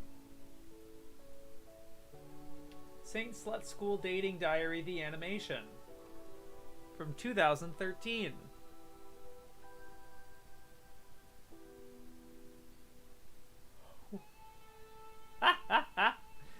It's not a big deal, but this is clearly a porn game, and they say it's based on a 2011 porn game, and they didn't put their warning label on it. Wait a minute. They didn't even put the warning label on Saint Seiya. Now that I notice it, they didn't even put it on Saint Seiya. They're saying that, like, oh, it should come with a parental warning with the fucking violence. With, like, oh, older men's fighting brave but naive teenagers is disturbing. But they don't rate it for V for violence? They don't give it a content warning?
I haven't even been paying attention to that.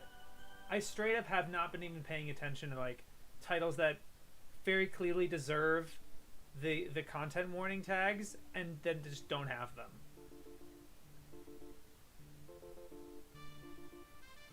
I wonder what this show could be about. Yeah, I couldn't tell you. And I won't.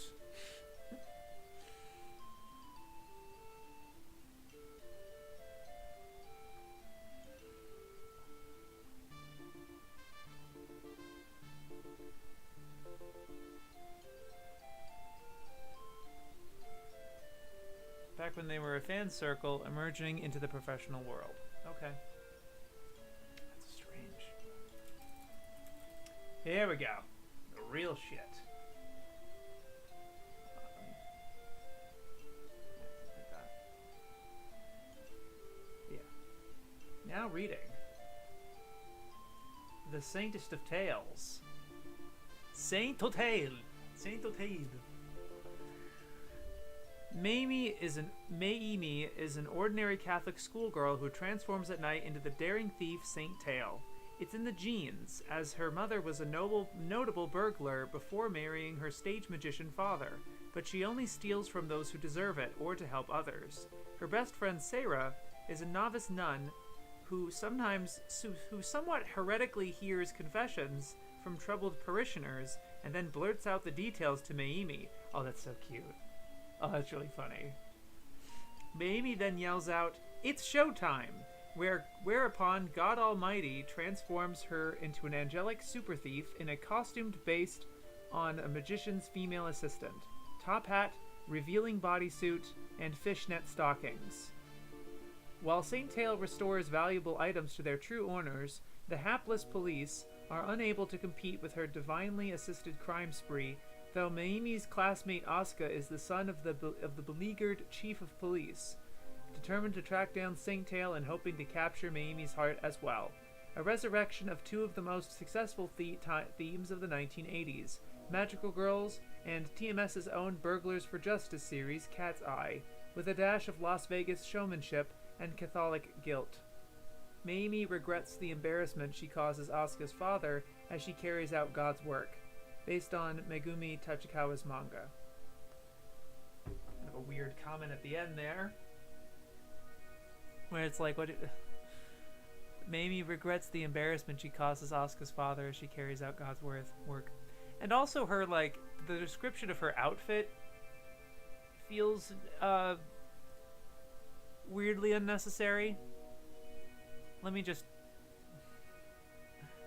if I'm misremembering here.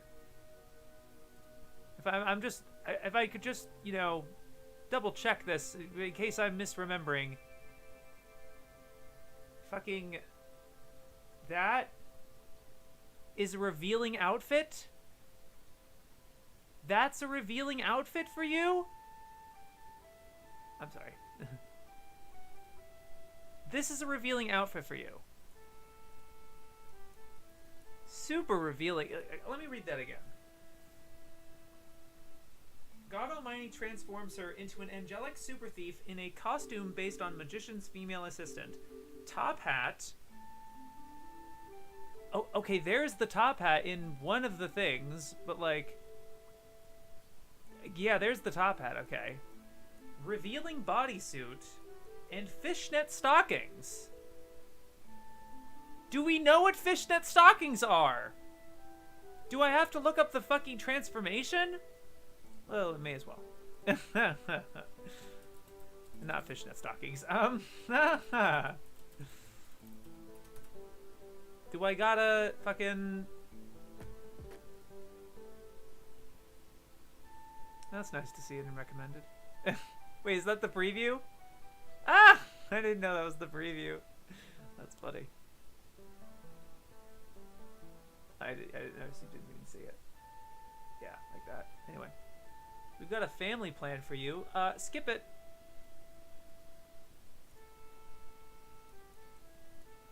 Yep, there's the top hat. I'm not reading the comments yet, so I apologize. Okay. Yeah, those are definitely not fishnets. Those are boots. Those are really high boots. Does she get a different outfit at some point? Is there like an upgrade form? Is this a Sentai? Oh, there's a comparison of something. I guess the Blu-ray. Okay. Alright. Sorry if there's a little seizure warning.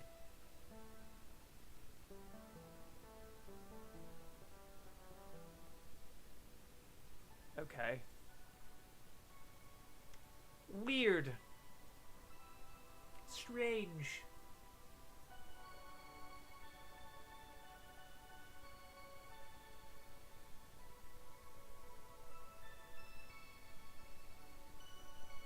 Can't wait to get the Blu-ray. Good. Very happy to hear. The description of her outfit makes it sound more suggestive than it actually is. Yeah. It's like they're from the 50s or something. I think they have conservative taste because between this and the Zettai Karen children uniform comments. Only her shoulders are revealed. How scandalous. Those people drive me nuts. You know the Game Gear translated is referencing, if it's referencing a magician's assistant outfit, then they're traditionally those are traditionally fishnets. Right, but they didn't look at a cover of Saint Tail? She has the same costume the whole show. It's not like John. Hi, Shapes. You look very Shapes today. Thank you, Hux. I remember when A&N said Marion from John only wore one outfit, and I was like, you were misremembering. You're misremembering. Yeah, no, for sure. What on earth? Okay, well, they don't really give their opinion about it.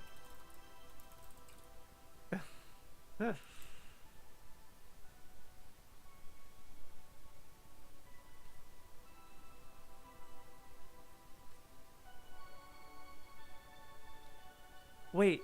No, they did. I thought they cut that comment out, actually. I just have to make sure I'm comparing the... Yeah.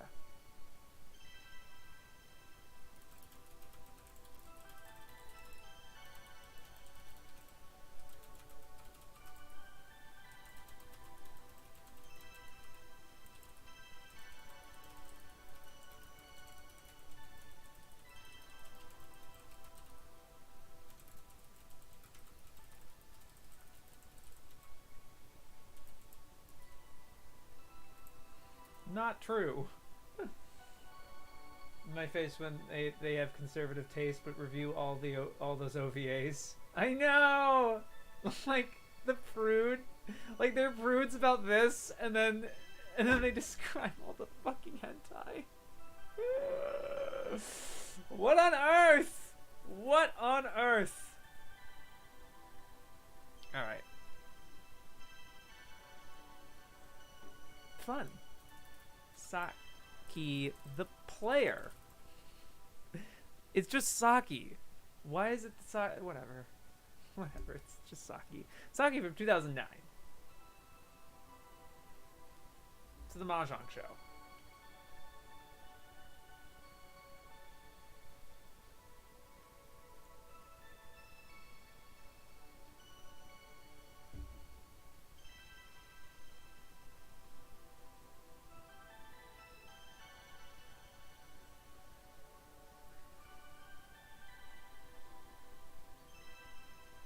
Unlikely but entertaining story.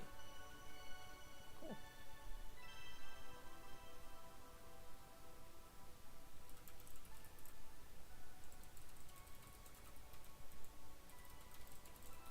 Here's an interesting blurb from them.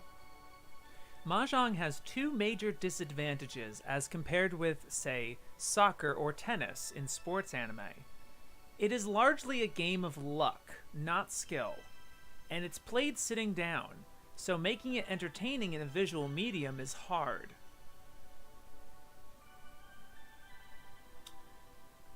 It is largely, I guess, but with there's a lot of decision making in Mahjong. I'm not a Mahjong expert. I've played some games. I haven't really but the thing is, I do think it requires skill, because it ends up being about like knowing all the hands, and there's a knowledge base to it, and you know, what is the, like, based on what you have, what can you exchange to get a better hand, you know? And it's sort of like navigating your way there, to my knowledge. It seems that way. But also the sitting down is fair, but I'm waiting to see if they actually compare it to Akagi or Hikaru no Go, or something else that has a similar thing. Chihaya Furu, which I believe they really liked, which is also played sitting down. To make it work on screen, Urahara and his animation crew. Urahara is the Wait, what? Urahara is the writer. To make it work on screen, the writer and his animation crew. Did they just misread the credits? Did they literally just... Am I misreading the credits? Look at this. To make it work on screen, Urahara and his animation crew. Do you mean Tatsuhiko Urahara, the script writer? There's two directors. But you mentioned the writer? What's going on? And for that matter, every time they've brought up writers, I'm always kind of sus. Because it's always just like, okay, is this guy wrote one episode, or was he series composition? You know, like, how much of a writer are we talking? Okay. Saki TV.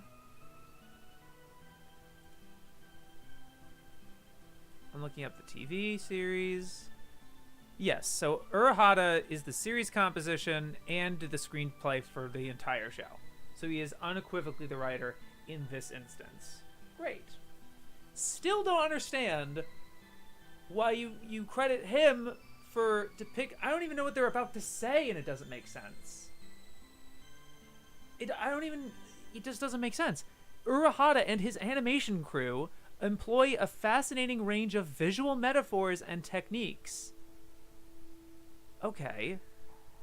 But also, it's a manga. It's based on a manga. Does the manga have this visual metaphor and technique? Are you going to credit the director of Kaiji or Akagi? Or are you going to credit for the fucking metaphors? Or are you going to credit Fukumoto? You know what I mean? Like, what are we doing here?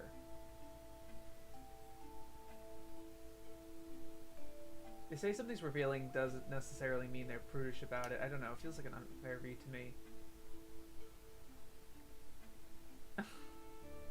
Saki's cool, though. I prefer the Hajahan spin-off. That shit was super intense, and I don't know one thing about Mahjong. I don't know. The Clubhouse games Mahjong seem to require a lot of foresight and strategy to win. I could probably never remember all the hands. It's fun, though. I think the director's a writer? Oh no? What if Koizumi says otherwise? I think he's credited for the entire script. Yeah, okay.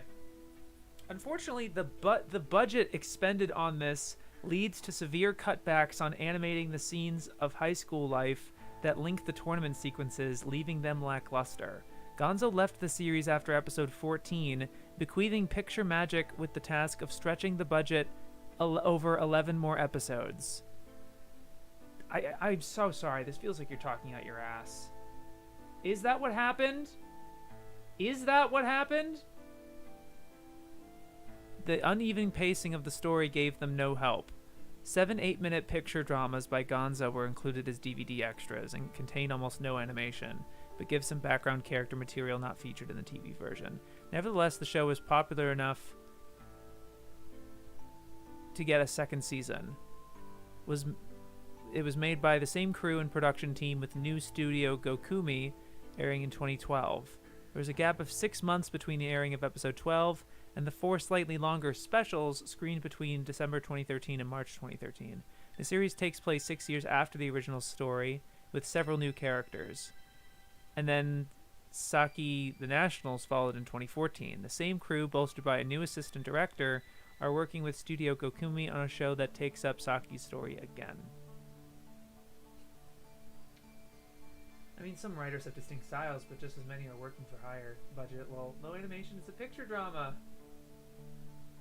I don't think these guys know how budget works. I feel like they have some idea, but like it does feel like they're kind of throwing that out very casually.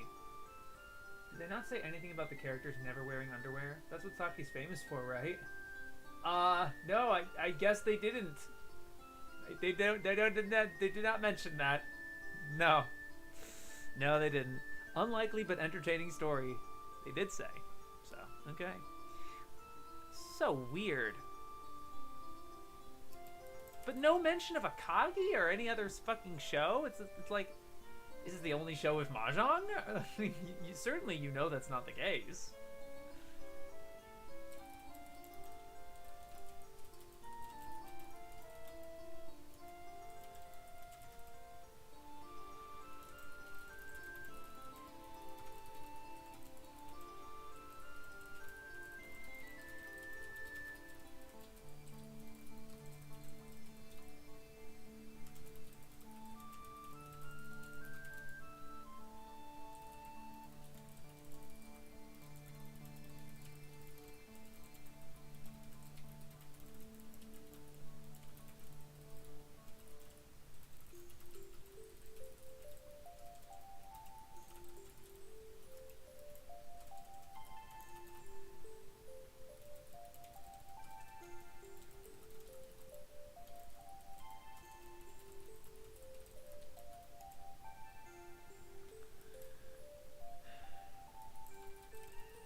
Just budget.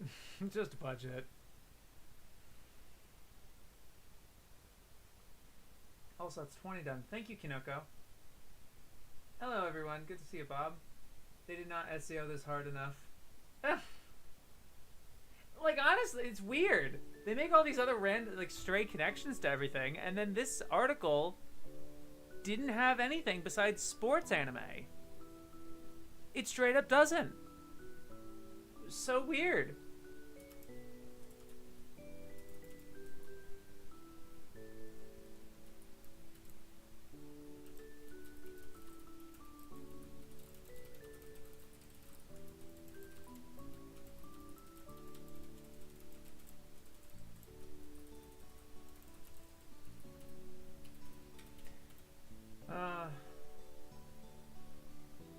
No mention of the fact that Studio Gokumi was formed by people from Gonzo.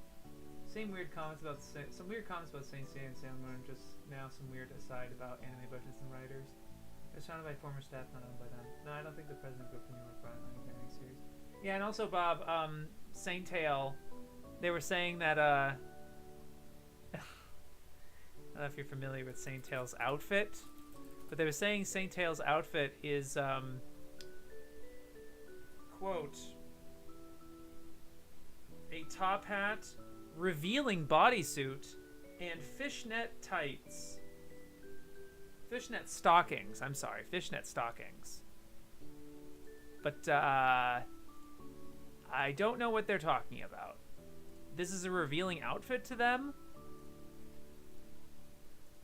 Revealing bodysuit? Fishnet stockings? Bro, what are they talking about? Anyway, I didn't even show you. I'm sorry. I was gonna like, look at this. This is a revealing outfit and fishnet stockings? Like what? Doesn't make sense. It does not make sense. I don't know anything about Saint Tail, but from what I've seen, the art style looks fun. It does. It does look really cute. I'm looking forward to watching it. But then yeah, Saint Seiya, they said that it needs a parental warning. Saint Seiya and Ronin Warriors, a show that, despite its apparent teen appeal, a show that achieves much of its emotional impact through older boys and men fighting brave but naive teenagers, is disturbing, especially when strength and courage are rewarded with ever shinier weapons. Saint Seiya and its close cousin Ronin Warriors should come with parental warning attached, though their influence even in the girls' market, Yeah, it's like, what? For Saint Seiya of all things? Saint Seiya's way more covered up than Sailor Moon and pretty much any other magical girl. A lot of these feel like they were a little drunk. But like, drunk and then like didn't change it for 15 years? Like, this is the same text. They said this about Saint Tail in 2001, and then they kept it in the 3rd edition. Like, what? They act like Saint Seiya is Berserk or something. Yeah, a little bit. Okay, this is just Sakura from 1946. And this is not the thing that they talk about here. I'm going to assume this is a new edition because it's so old. 1946. Drunken Foregoer.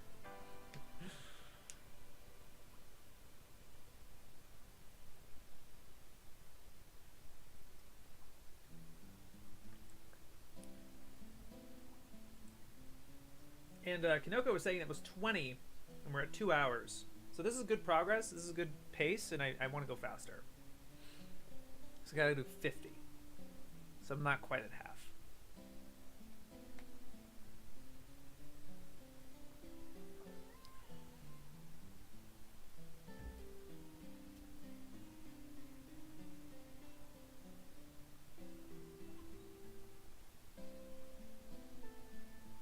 Okay. Sakura was a bold effort at restarting Japan's collapsed animation industry, but was understandably substandard considering the poor conditions in which it was made. I'd say it was mixed there. Bold effort, understandably substandard. considering the poor conditions. 1946. Sakura Diaries. Dude, I watched Inuyasha as a kid. I wasn't traumatized by a few gushes of blood. This is porn, I think. Really? From 1946? It sounded more like a Fantasia thing.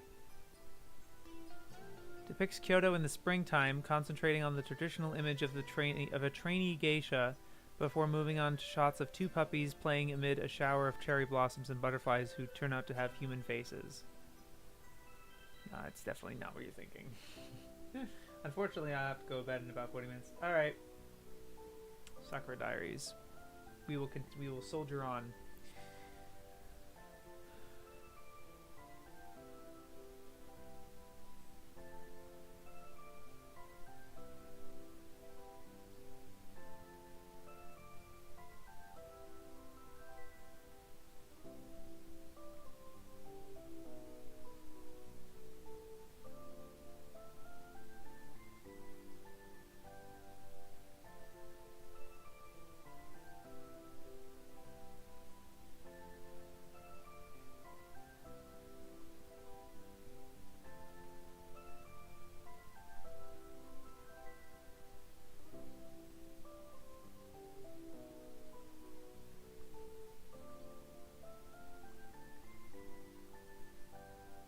The anime loses much of the original's appeal, the manga's. Despite being Ujin's most mature and entertaining work, Sakura Diaries was clearly optioned with the audience of Angel and Tales of in mind.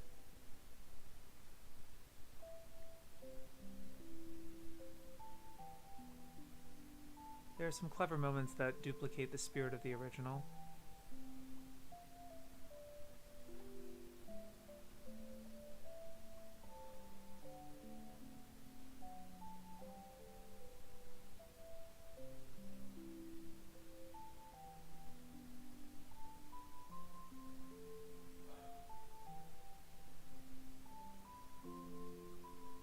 Onanistic? Onanistic? What does onanistic mean? No definition found?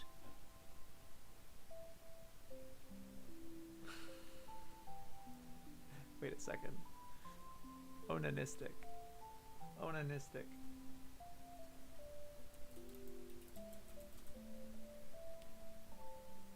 Of relating to or involving masturbation.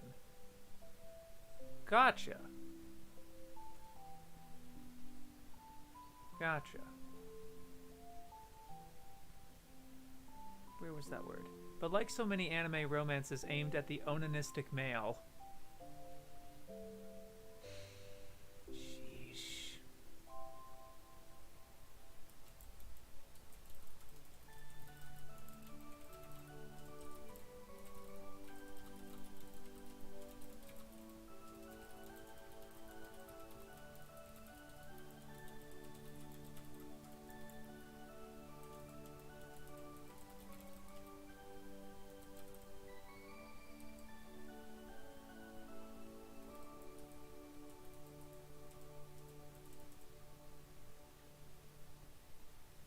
Never mind. Yeah.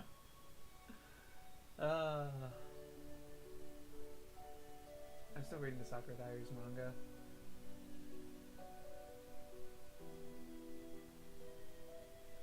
I swear to God they compare it to Love Hina because it's freaking childhood friends, even though it's older. No, it's Shafka Shimbo.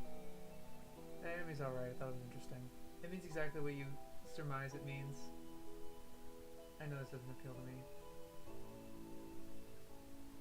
Just say choking the chicken, guys. 10% of the words they say, I have no idea what they mean. I thought it was funny how the manga included some manga readers' actual face, just as there was a constant to have make yourself a cameo in the manga. That's funny. I gotta make sure to add the word onanistic to my list of vocab words. Benkyo, Benkyo. Okay. Onanistic.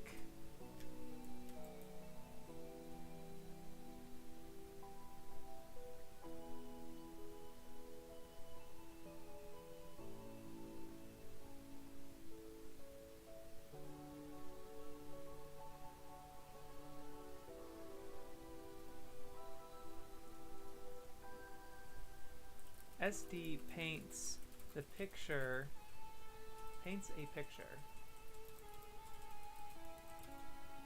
of a strange viewer, old enough to vote, but somehow cursed with the emotional maturity of a child.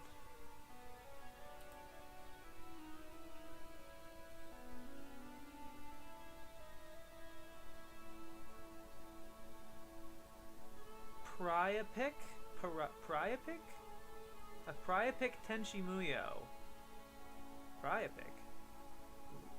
Relating to or resembling a phallus. I understand. Wakarimasu. The fucking giraffe in Review Starlight. Wakarimasu. I forgot what the word was. I literally just, I was about to, right. Priapic. Oh, I actually have that written already. Funny enough, I've already written that one down. Oh, God. Despite the more sophisticated storyline of the original manga, the anime incarnation often slips into tawdriness, seemingly because the production team refused to believe that they could make a Yujin anime without some eye candy. Released initially as a video series, in a boulderized edition for television. Okay, I'll probably just be negative on that one.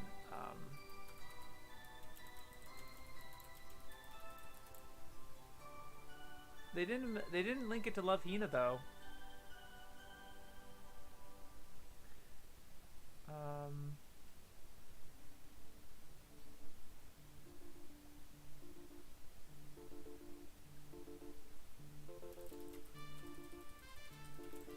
Much of original's appeal.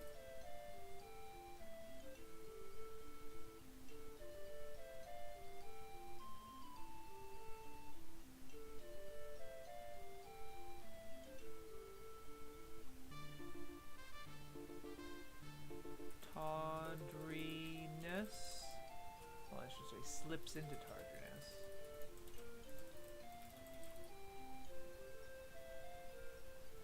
Boulderized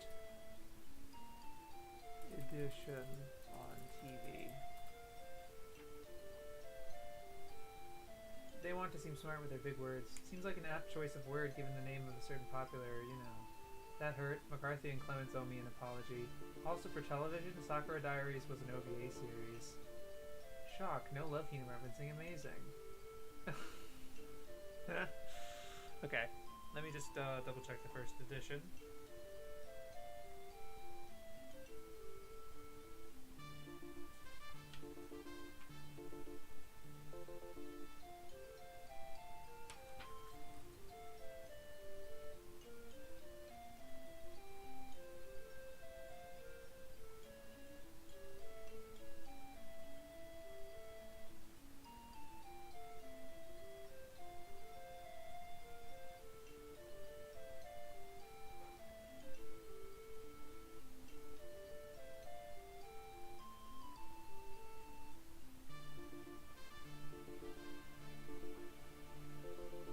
And they do add, they added for Sakura Diaries, added, released initially as a video series, then broadcast following year on TV.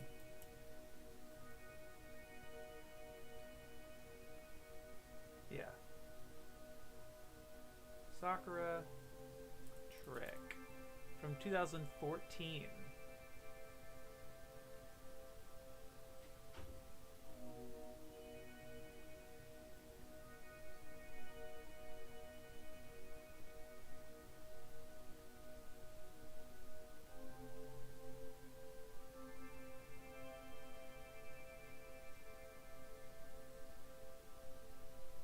Very self-referential in this one.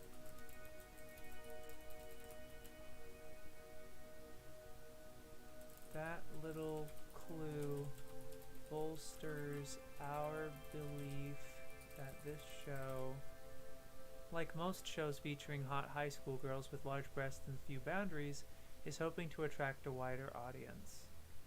There's nudity right from the opening credits, and both the show and the episodes are labeled trick, a term used by American prostitutes of both genders.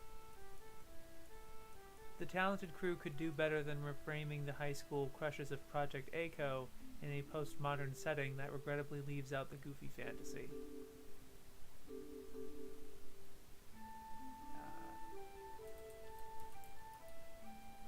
Self-reference. I'd say dismissive about that one. Talented crew could do better than reframing high school crushes of Project A-Co in a post-modern setting that regrettably leaves out the goofy fantasy. Sakura Wars. So what's so funny is I was reading Sakura Diaries, picturing Sakura Wars. I confused the two. I completely thought we were talking about Sakura Wars. I was just visioning Sakura Wars, like, wow, this kind of sounds like trash. And I was like, no, what? It's so weird how I've heard this such a big franchise. Why is that? And then like, oh, it's not the same thing. Gotcha. Funny for me. Okay.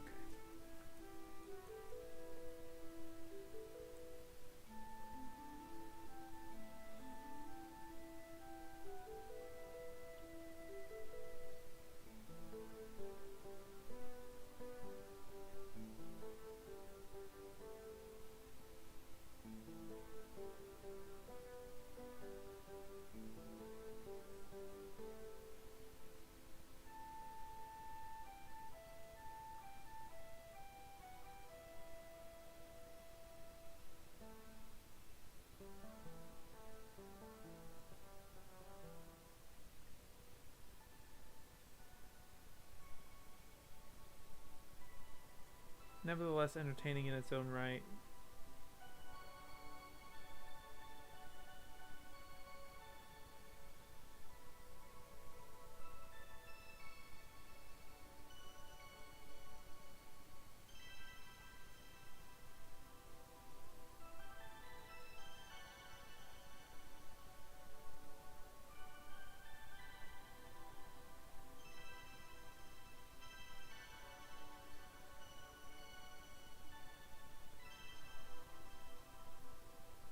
Though Sakura Wars does a masterful job overcoming its computer game origins, like Kishin Core and Version Fleet, its innocuous revisionism leaves a nasty taste in the historian's mouth. In the real 1920s, the only aliens the Japanese military were preparing to fight were the hapless inhabitants of Manchuria.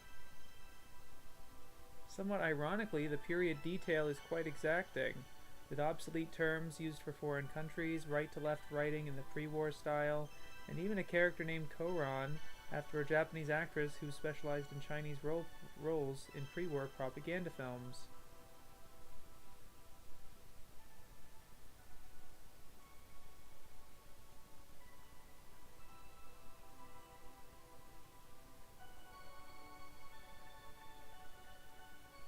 According to an annual survey by Meiji Life Insurance, Sakura was the most popular name for newborn girls in 2000.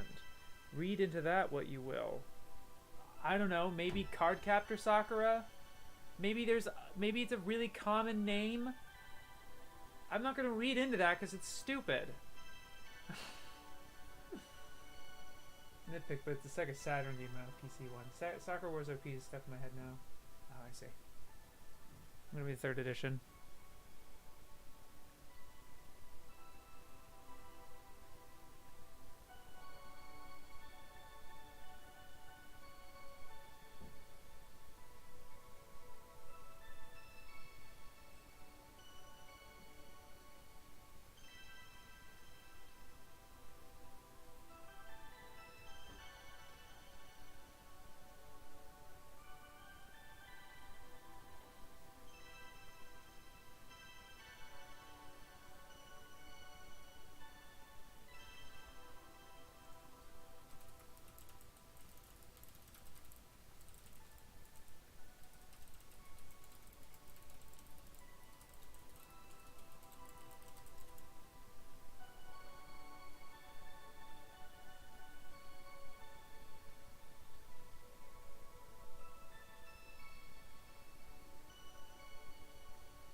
added? Hold on.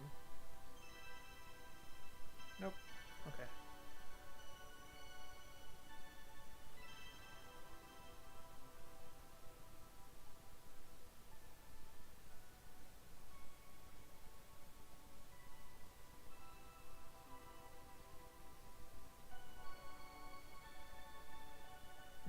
They added something.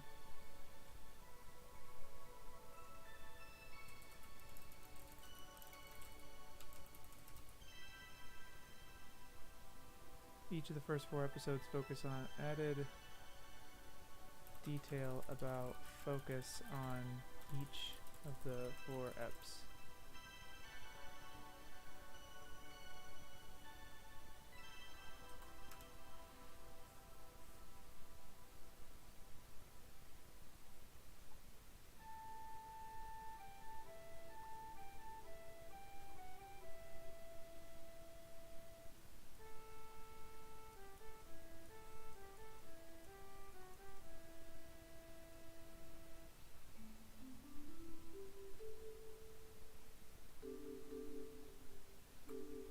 They do add a synopsis.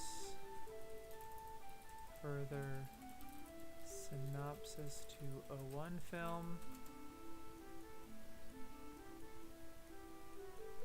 Hackneyed plot is well presented with lovingly detailed high-grade animation and art.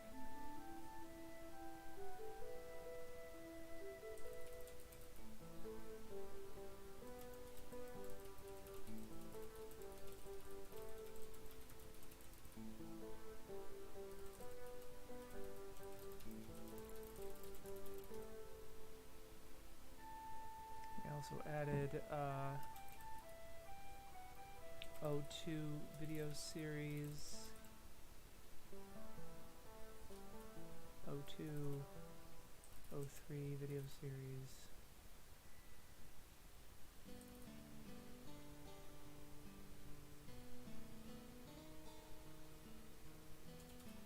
O2, O3, O4 video series.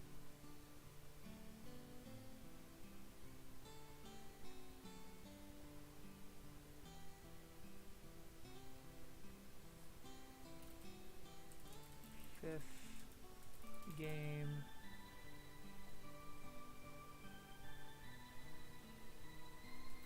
Removed. They removed the Sakura comment.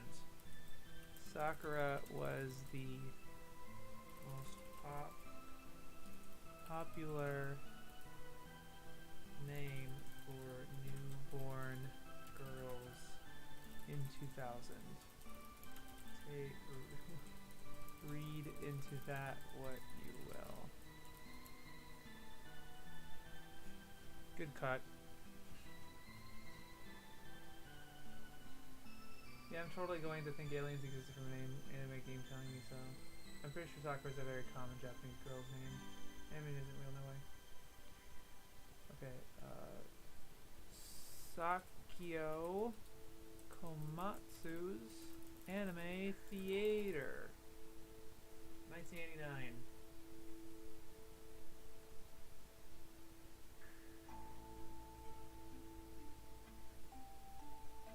Okay, nothing else. It's a bunch of short stories. Alright. Salamander from 1988.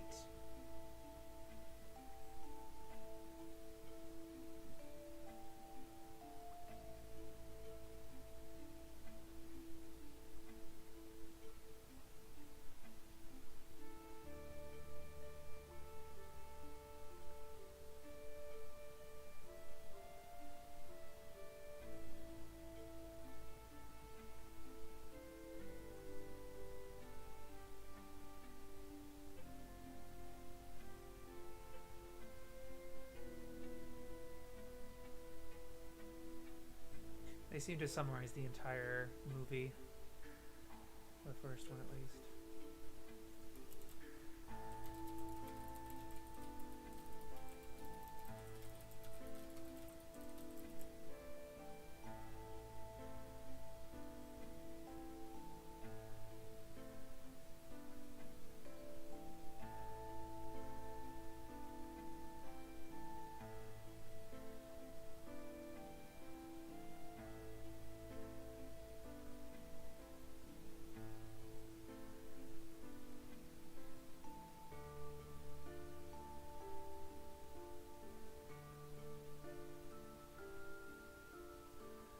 Okay, mixed on this one.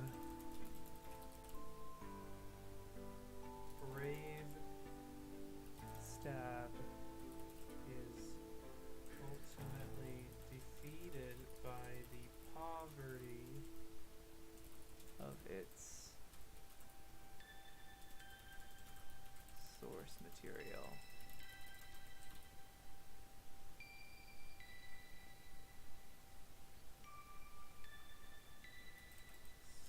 Surprisingly cogent hard science script and well realized sequences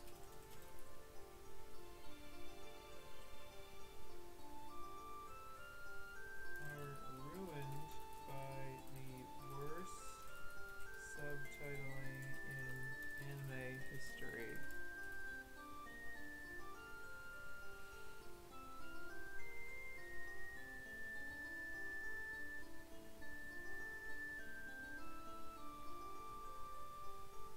I think they added or changed a bit here.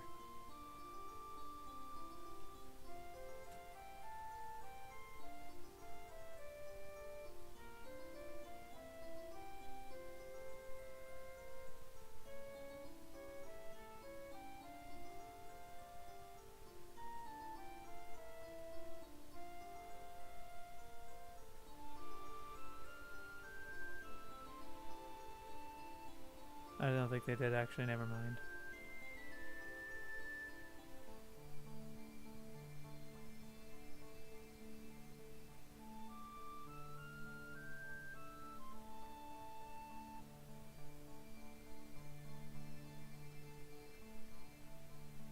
Yeah, no change. Is this a video game adaptation? Based on an arcade game. Sakyo Komatsu was the halfway point. I'm gonna be back for now, no more updates. No, I appreciate it. Thank you so much, Kinoko.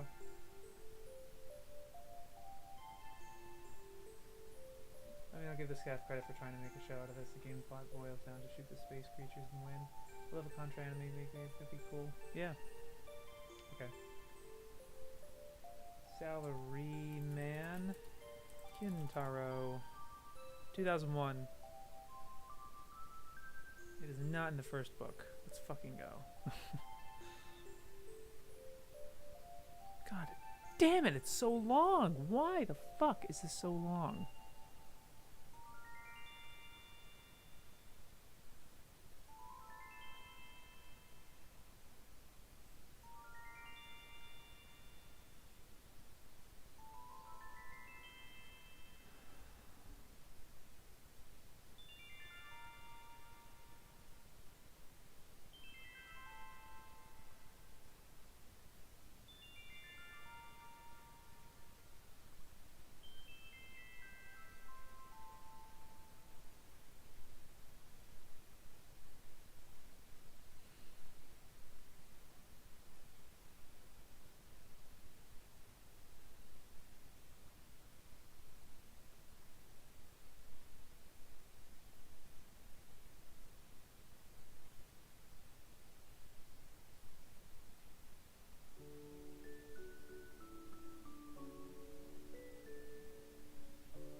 Perfectly harmless anime, although its benign exterior hides tensions behind the scenes.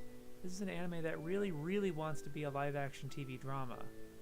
Its setup and action all seem tailor-made for the real world, and there is little attempt to play to the strengths of the animated medium.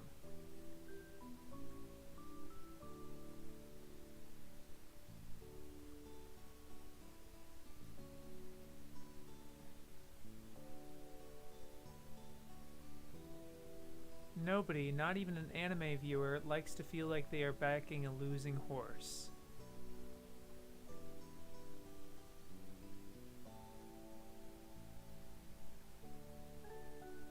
One of the first TV shows to be made available for paid internet download in Japan.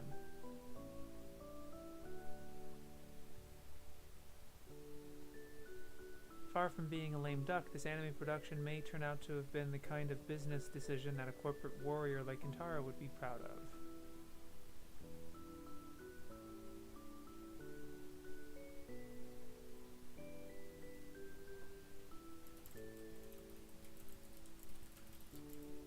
it's dismissive. Perfectly harmless anime that really, really wants to be live action. Live action TV drama. I am interested in it now.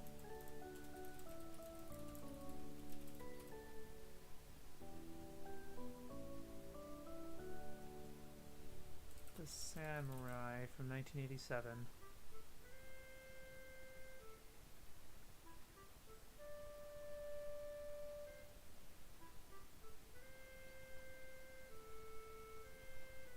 Fast devolves into a love comedy.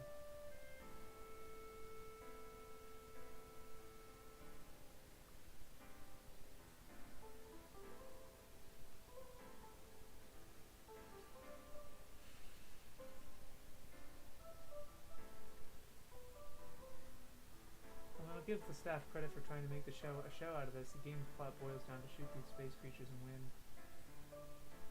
I hear Kintaro is supposed to be really good. Not in the, yeah. Okay. Samurai Champloo. Samurai Champloo from 2004. God damn it. Why the fuck do we have to... I got hit with every fucking long article right now. Fuck. Two fighters in Edo period Japan develop an instant dislike for one another, but keep crossing paths nonetheless. Mugen is a hick from the far south, while Jin is a self-styled noble, a literal odd couple with different class backgrounds, or at least aspirations.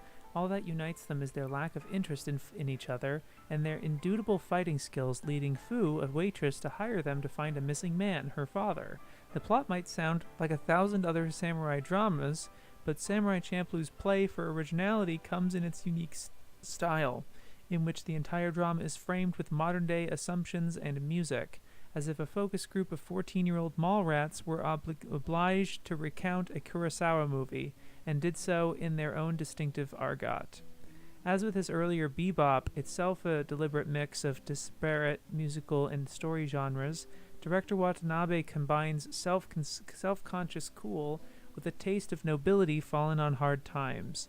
His heroes are rake-thin freelances with hearts of gold, railing against institutions run by fat, pampered old men. The story not only of Samurai Champloo, but of conditions in the modern anime industry itself, and of its attitude towards its fellow samurai TV serials. Samurai Champloo makes a fine virtue out of what could have been a terrible vice. It is at heart a crushingly old-fashioned show, with a studied punkishness dating back to the Vietnam-era Monjiro.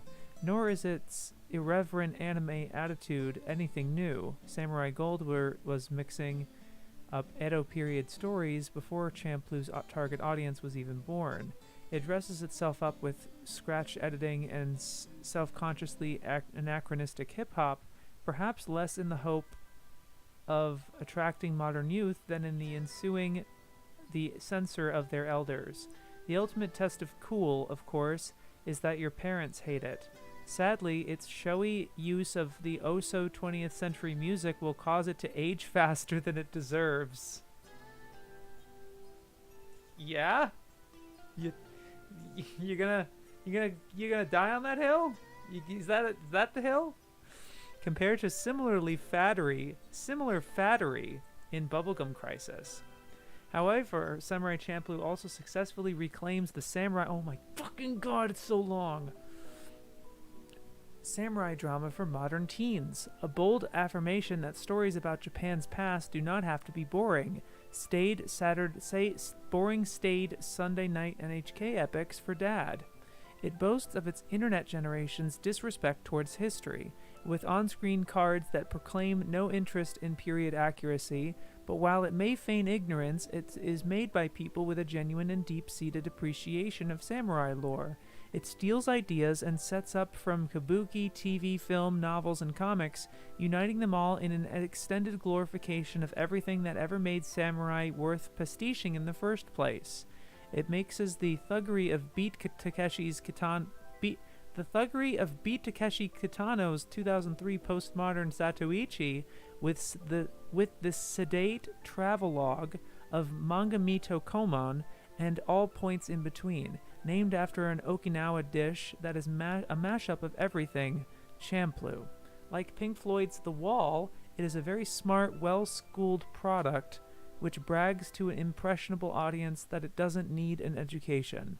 It is only in one episode, when a Japanese village takes on a brutish American invaders in a symbolic baseball match, that the extent of the anachronisms and stereotypes are more likely to become obvious to a non-Japanese audience.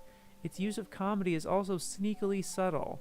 Mugen and Jim might bicker like Tarantino hitmen, but their odd couple pairing is a timeless playoff between high and low culture, not dissimilar to other mismatched buddies like those in Samurai Deeper Kyo. Their humor is also often subtly directed at their underclass audience. Fu is looking for a man who smells of sunflowers, but Mugen, like most urban viewers, doesn't actually have a clue what a sunflower smells like. The design work is heavily stylized, a cunning recognition of the fact that mismatched elements of period dramas and B-movies have established a wholly un-Japanese samurai norm in foreign countries, distracting us from the fact that the various episodes of this road movie don't really hang together. The show is so stylish, so maniacally energetic, and so involved in its own mythology that it's easy to forgive its lack of substance. But it is an interesting experiment rather than a complete success. In years to come, it may be seen as a bridge that unites old traditions of Japanese TV and film with postmodern prestiges like Afro Samurai. That is a very mixed review. Yeah, Samurai Champloo, my favorite Studio Manglobe anime. Video game copyright infringement was more lax in the 80s.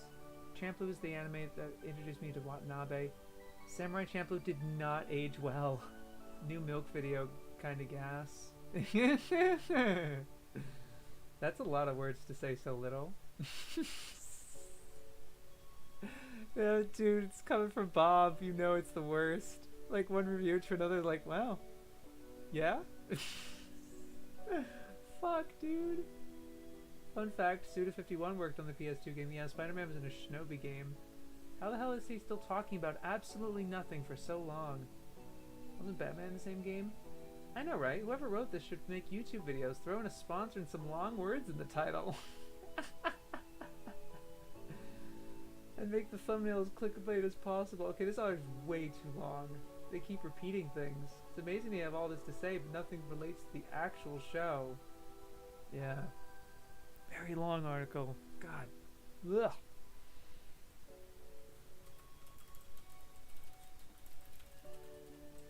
Just unbearably long.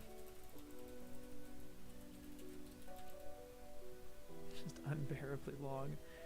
Mixed on Samurai Champloo.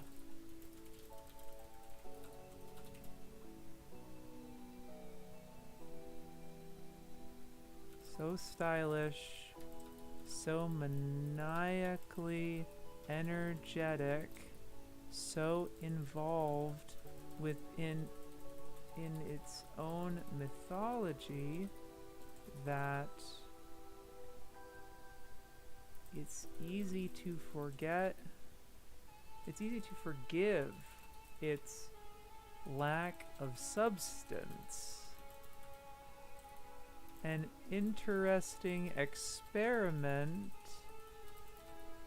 rather than a complete success. And I'm definitely writing this fucking other thing down. Sadly, its showy use of so 20th century music will cause it to age faster than it deserves. Ouch. No. One more article for me and I'm going to go to bed. I literally went to go make food and you're still on Shampoo. Oh, they just wrote a book on Shampoo. Lack of substance sounds interesting coming from this article. Yeah. Maybe it's supposed to be reflective. Maybe it's like, maybe it's ironic. Anyways, back to 3-sentence porn reviews. Fuck! Oh! Oh no! Ooh, I need to write that somewhere. The trend's just so funny. Anyway, back to 3-sentence porn review. During Shampoo. That's such a good quote. Fuck. Oh my god. Yeah. They gave Boku no Pico more respect than most Dazaki anime. Don't remind me. Don't remind me. Samurai. Deeper.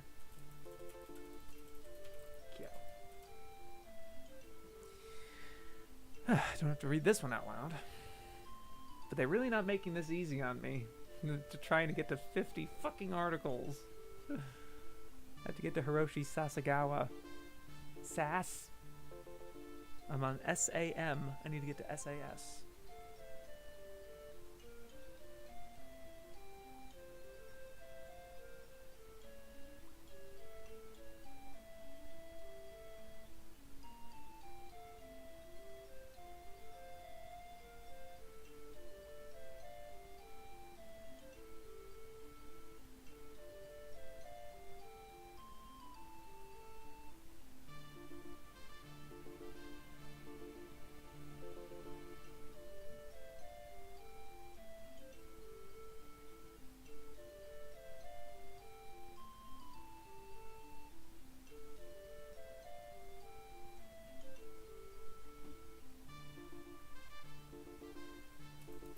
They seem to give away a little too much.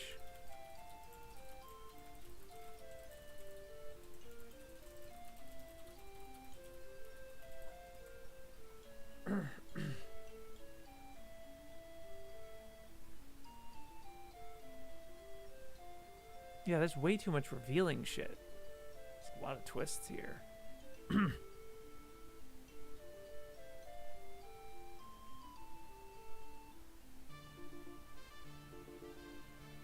Okay. Samurai Flamenco. Samurai Flamenco from 2013.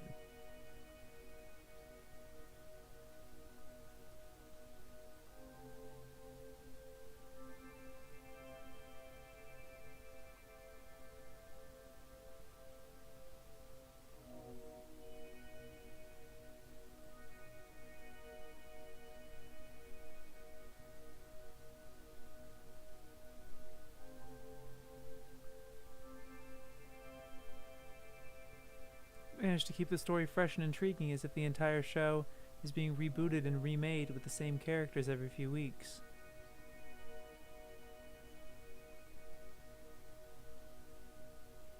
They trace it back somewhat further to M. Night Shyamalan's Unbreakable. Okay. I've never really heard of that connection to Unbreakable, but I suppose so.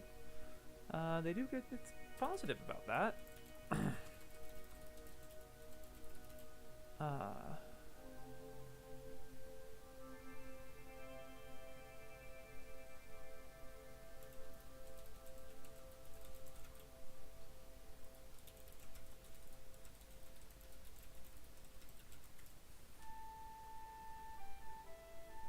Alright, Samurai Giants.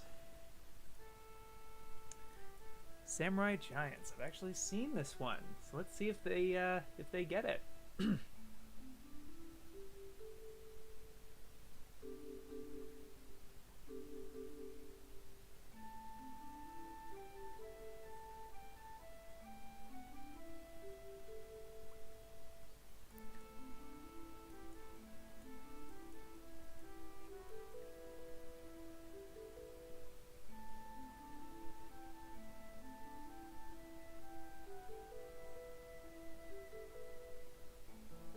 based on yet another baseball manga by Star of the Giants creator Iki Kajiwara. I'm just looking through the credits super quick.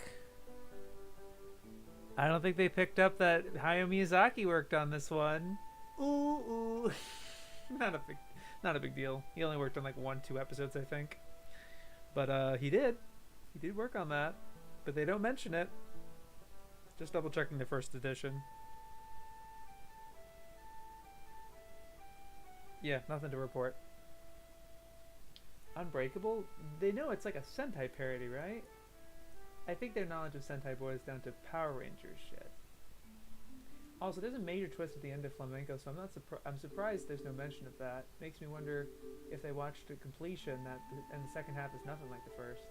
They do mention that it's that it changes a lot, so. Good night, everybody. Thanks for stream. Good to have you, Weird Proc. I'm happy you stayed up for as long as you did. Samurai Girls.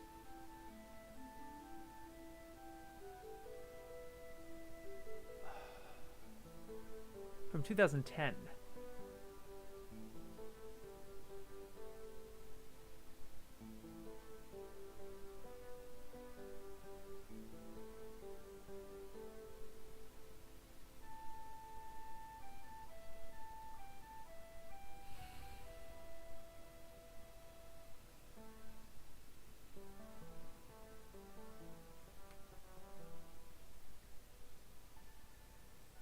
There's an excuse for a plot, an upgrade system for the girls' skills, and some amazing action visuals to compensate for the endless panty, boob, and butt shots. Yeah, they're pretty much fan service equal bad, I guess. Gotcha.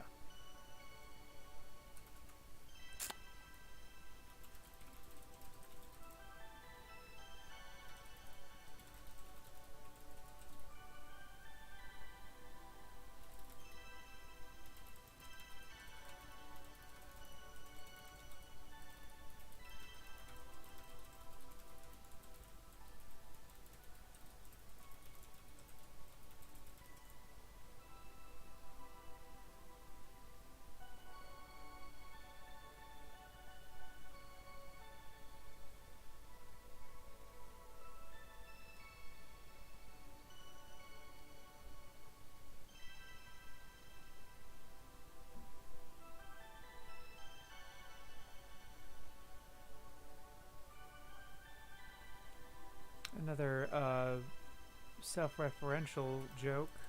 Not a joke really, but more like self-reference. I haven't read the sole pleasure that the authors derive from this show is the similarity of the Japanese title to Chairman Mao's 1957 exhortation to "Let 100 flowers bloom," entirely coincidental, but liable to have old communists spinning in their graves.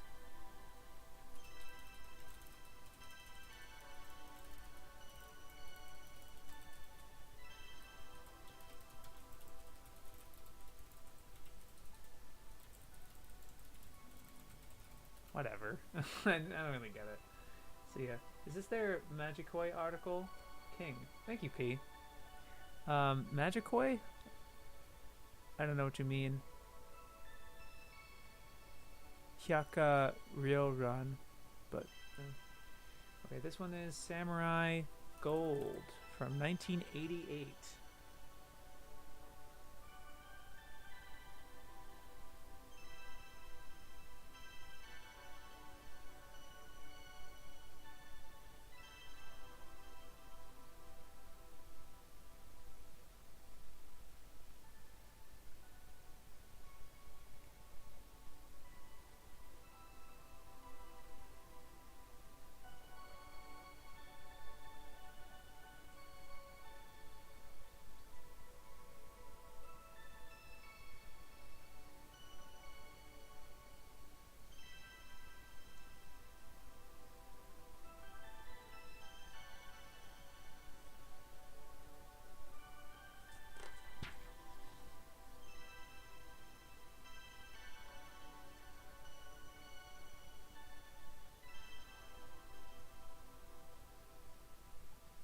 Lighthearted sci-fi romp.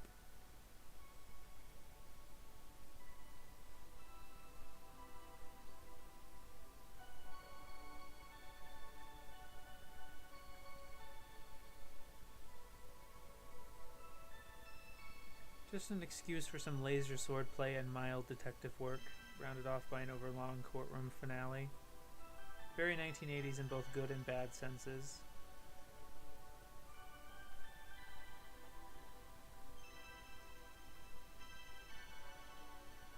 The gay blade takes camp beyond the funny into the insulting.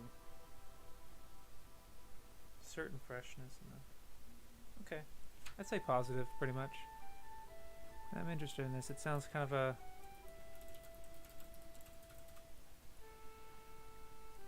late in the 21st century, I don't know. It just sounds interesting.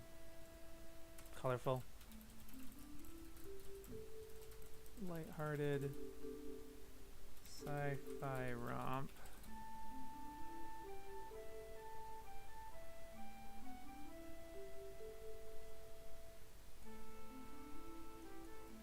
Very 1980s in both good and bad senses.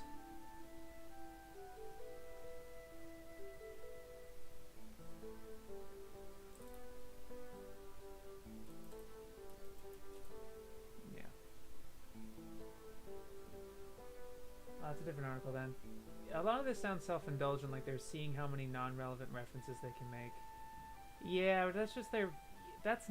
Again, I like to think that this is a mirror to general anime fandom. A lot of us love making these incredibly obscure references. You know? Or just like... I certainly quote a lot of random shit just because it's funny to say. But not like in my writing, I guess. But I don't know, it's... I understand it. I understand the sentiment. I don't understand the actual reference, but...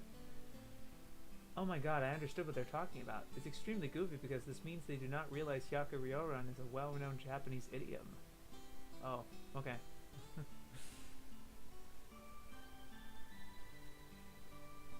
They added more. Wait a minute. Or maybe they didn't. I don't know.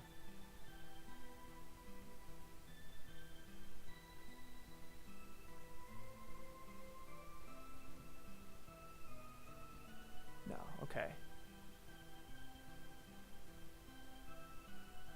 No, they didn't. I don't know why I keep doing that. I don't know why I keep thinking that I did. Oh well. Samurai Gun from 2004.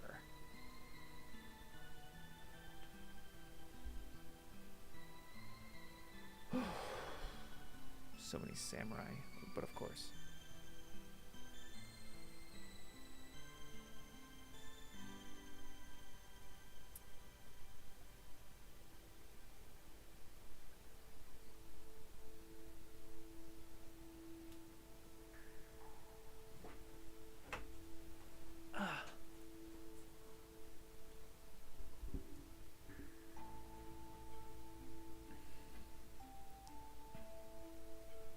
Although readers might be forgiven for thinking this was a higher tech variant on Rurouni Kenshin.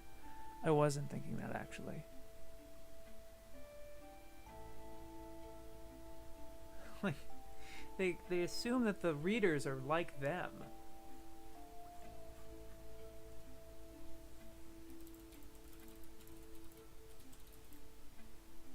Readers might be forgiven for thinking this was a higher tech variant on Rurouni Kenshin.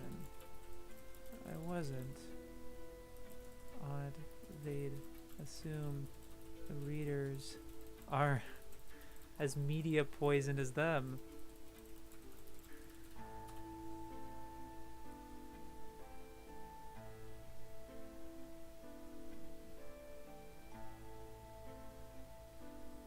A show that hopes its audience will know enough of its background to preempt its omissions, but still be ignorant enough to forgive its mistakes.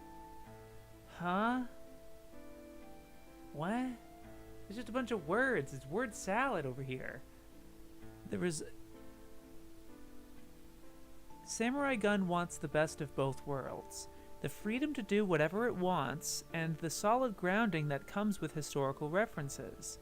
The result, as ever, is a show that hopes its audience will know enough of its background to preempt its omissions, but still be ignorant enough to forgive its mistakes. Hello, how's the stream going? It's doing okay. I think we're making okay progress. I started really late. I started at 7:45 instead. So I'm behind a lot. So, but I think I'm making good progress. Whatever, I'm over it.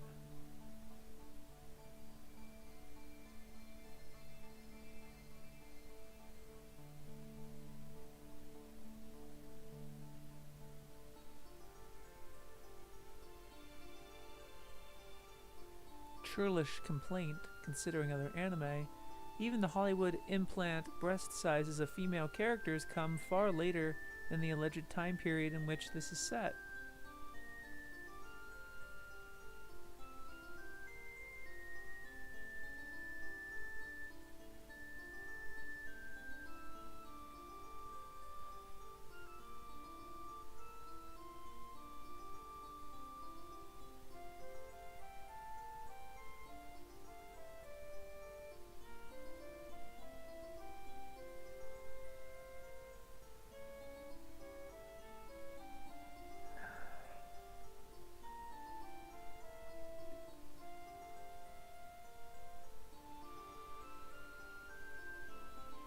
I don't think they really give a solid opinion necessarily.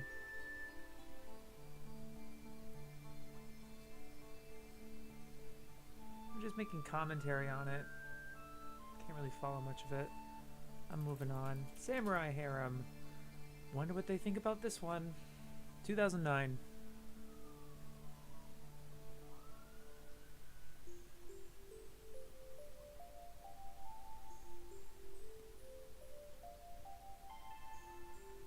One could easily find echoes of Ranma 1/2, but that would flatter this show far beyond its merits. As the bluntly descriptive English title suggests, it's a harem comedy that does nothing outstanding, made with the polished professionalism for which AIC is renowned. I give dismissive.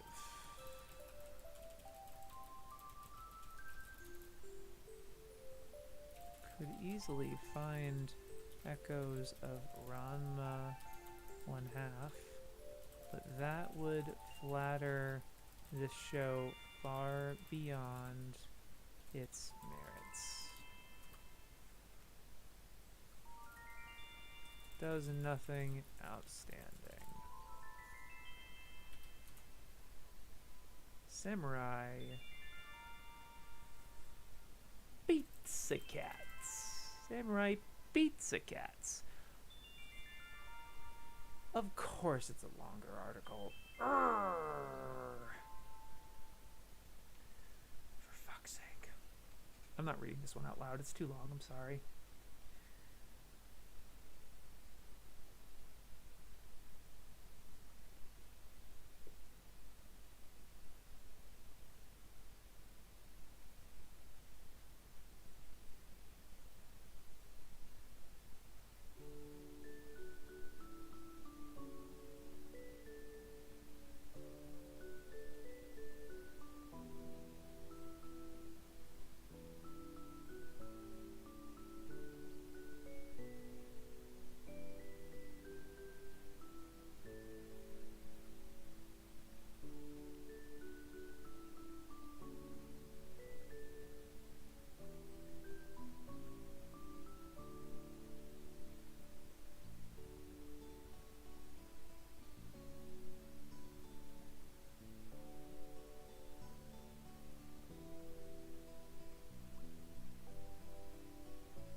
I've never seen them refer to him as this. I have never seen them refer to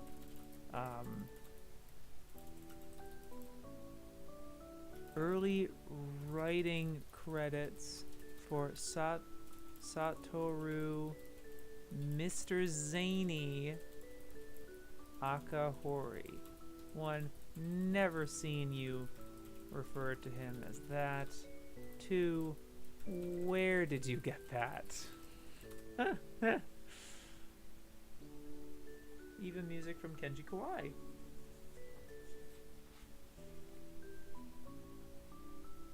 Samurai Pizza Cats is an anime classic. Jeez Louise.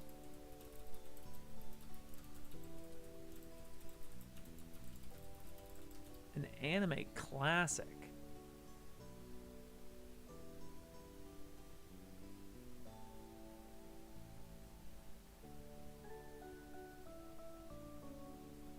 Many shows are ruined in translation, but Samurai Pizza Cats simply shrugged off the change of language and stayed insanely itself. In one memorable scene in the English version, the characters panic because they have been sent a note in Japanese.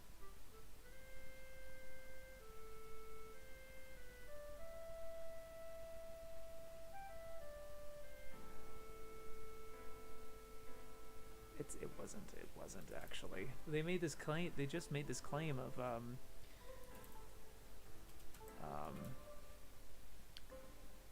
SPC was perhaps one of the last translations in the old 1970s.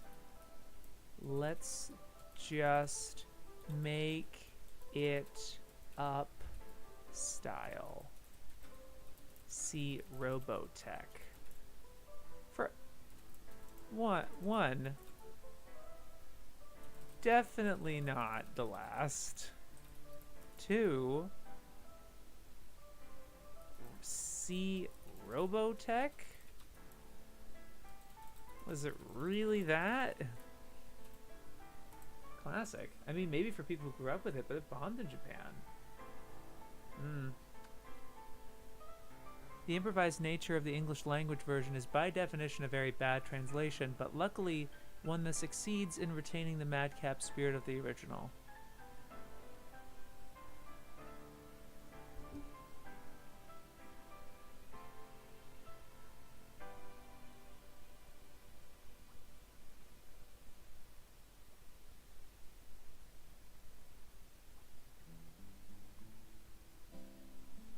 Remains a fan favorite.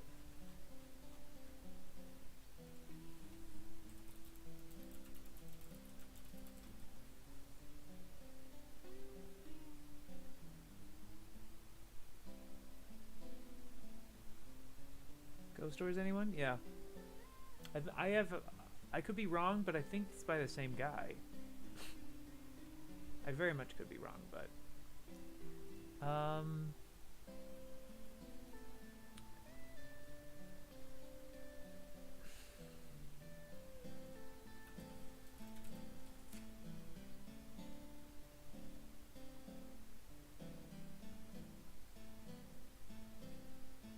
let me just check the first edition, yeah.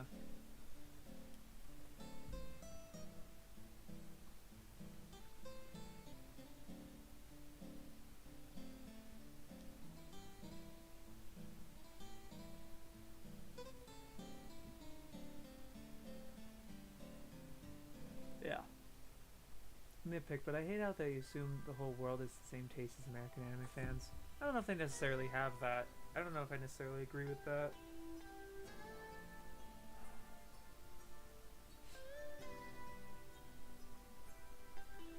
Because they call other things classics when it bombs in the West, right? Like Escaflowne or Princess Knight. 7. 2004.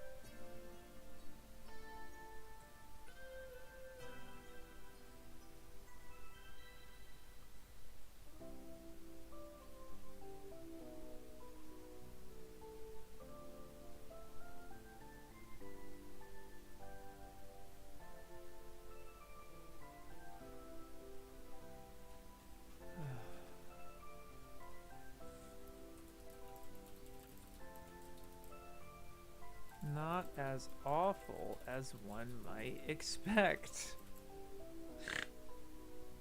God damn it, so much more shit. More fucking endless writing.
The fuck? I would actually give it mixed because they give more critical. They're more critical about it later on.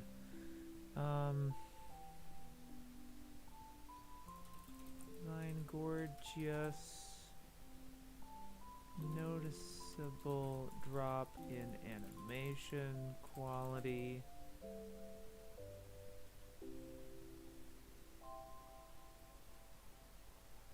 Again, they keep fucking this generation, you know.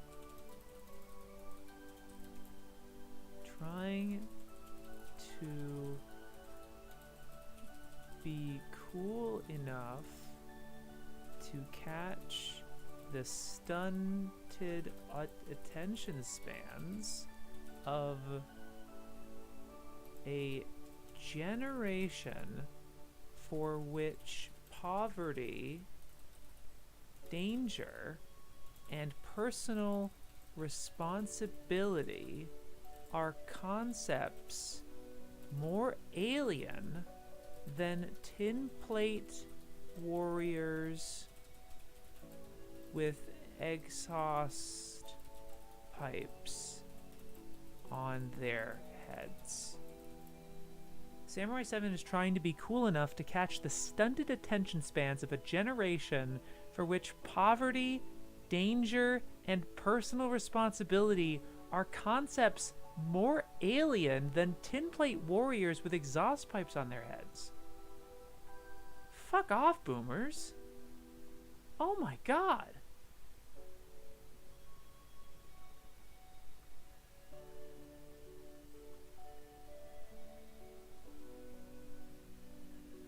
Do you have a Mal or Annie list? I have a Kitsu.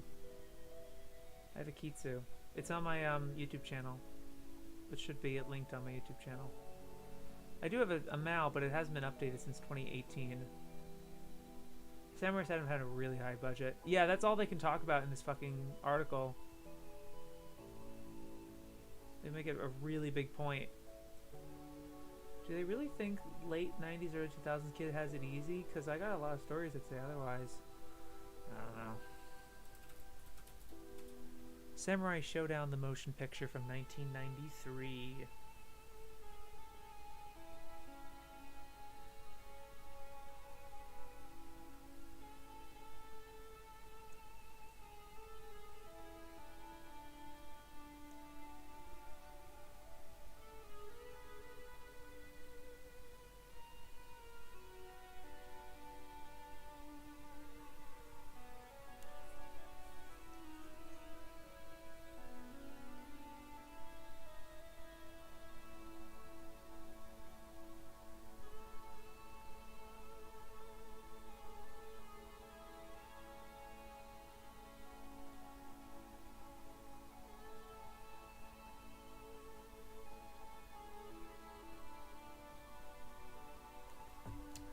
Okay, not much to report.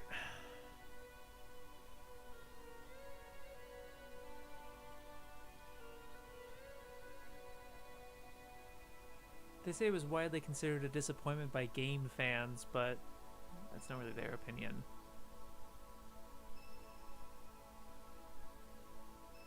They do actually add a bit about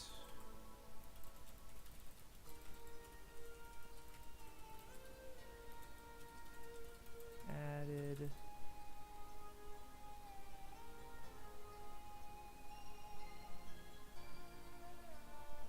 plans to adapt into 13-ep TV series.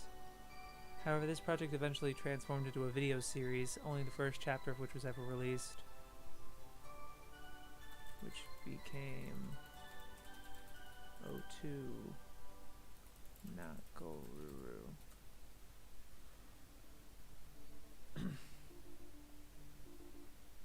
Did they even mention Akira Kurosawa's Seven Samurai? Because they can't wait to drop references to random unrelated movies. Oh, no, yeah, that is the first thing they mentioned, Bob. This is their Samurai 7 article. Akira Kurosawa's classic 1954 movie gets the modern treatment with the question, what if Seven Samurai had been made in color as a science fantasy show with cooler younger heroes? This is, of course, a pointless query, and it's a tribute to the skills of the team rather than the money thrown at this version, allegedly made in high definition at double the cost of normal anime series, that the answer is not as awful as one might expect. Like, okay.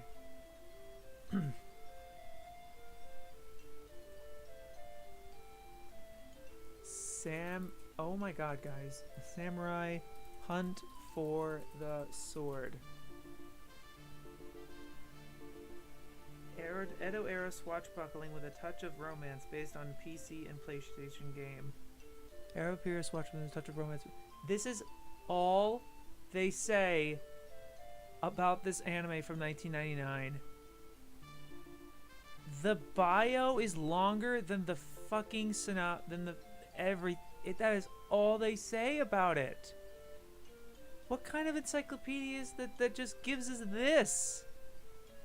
Granted, it's probably a bunch of, like, whatever. It's two 30-minute episodes. Like, okay, sure, but like, that's so puny. Why put it in there at all? As a huge fan of the game, the anime is very disappointing. If they did, it'd just be to complain that the anime is inferior. Wasn't the original Seven Samurai both made in a high budget though? I don't know about the original. Okay, Samurai XXX.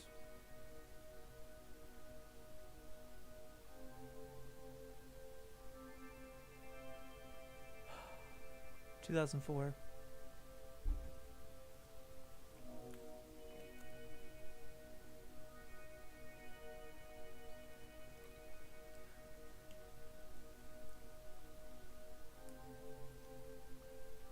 Kind of lame setup. Huh?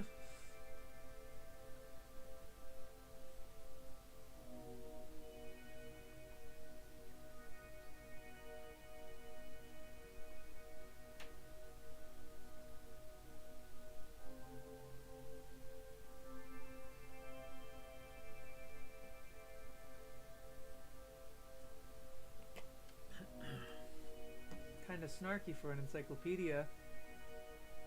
Yeah. That's John, that's been the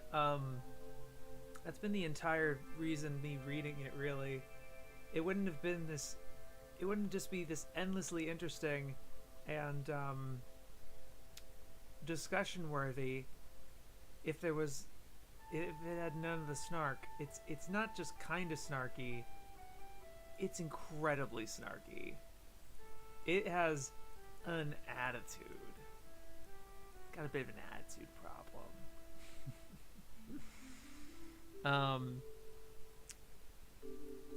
Yeah, I'm gonna say negative here. Actually, I gave it dismissive.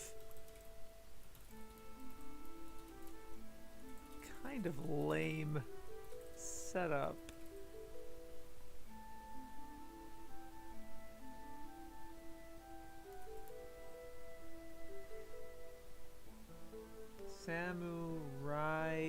This is cute. Samurider. Samurider from 1991. In a weak combination of samurai movie and bomber bikers of Shonan. Come on, man.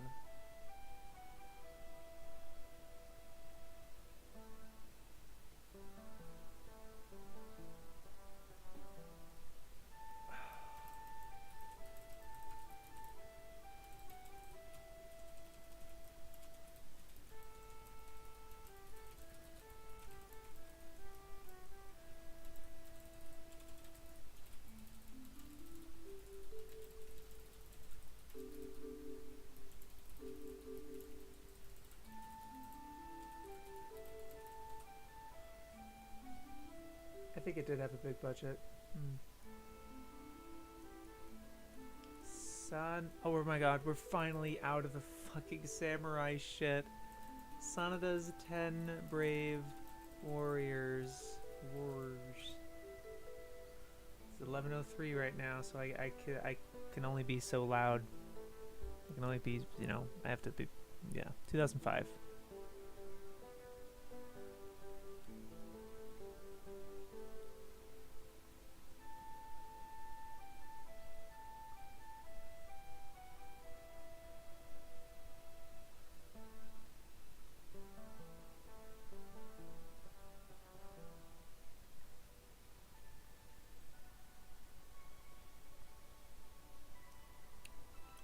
Okay, not much to say.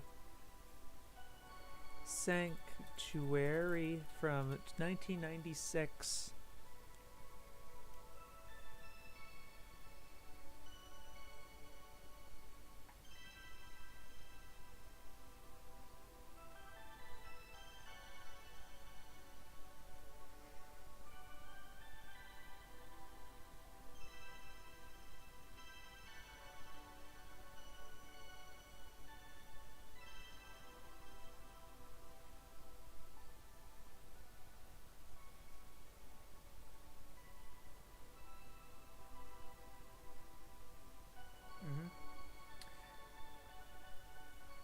I'm familiar with the manga. Isn't that a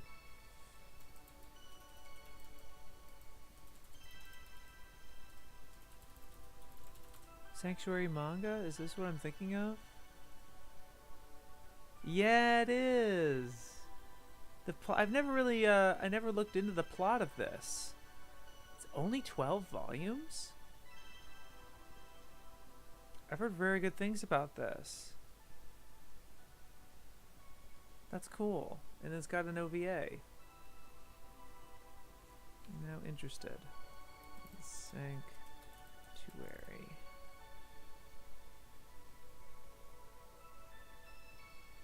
They don't really give any much commentary on it though. Sands of Destruction. Sanctuary manga was pretty awesome. Anime kind of let down. Oh, it's too bad. I'll probably watch the anime first then and then enjoy the manga.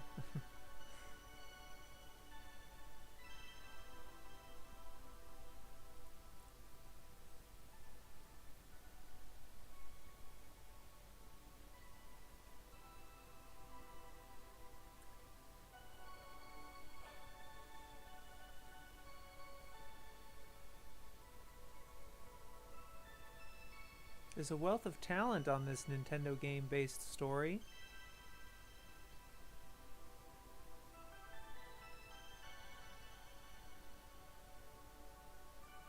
Unless you're a fan of the games, it won't be long before you ask yourself what went wrong.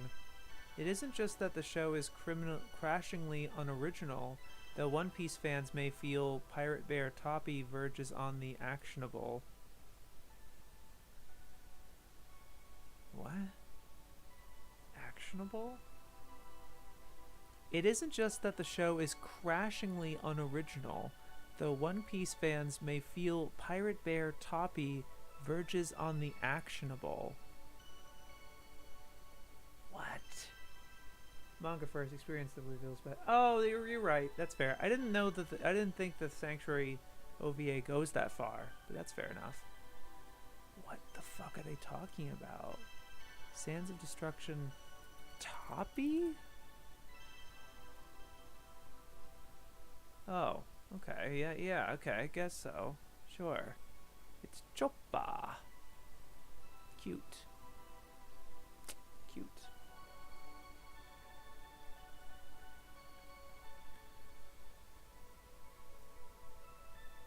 It isn't even that it's so uneven. The moments of superb animation are counterbalanced by sequences straight from the bargain bin, but Tada is clever enough to make a comic virtue out of cheap materials. It's the lack of any sense of a real story, where things happen for other reasons than to stack up enough bodies to get to the next level, and characters develop in other ways than by acquiring magical gizmos.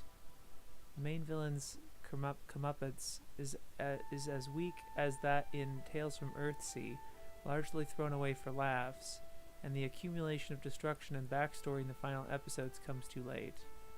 Pretty negative.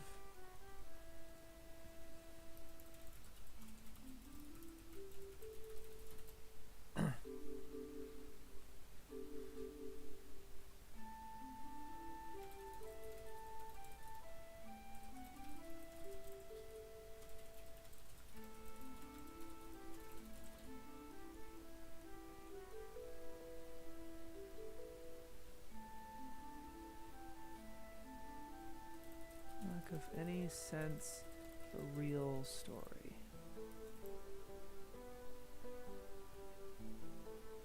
And this is just more contempt for video games.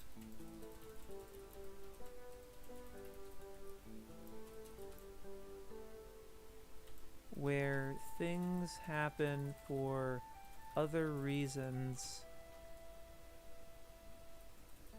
Lack of real story. Where things happen for other reasons than to stack up enough bodies to get to the next level, and characters develop in other ways than by acquiring magical gizmos. Is this what they think video games are?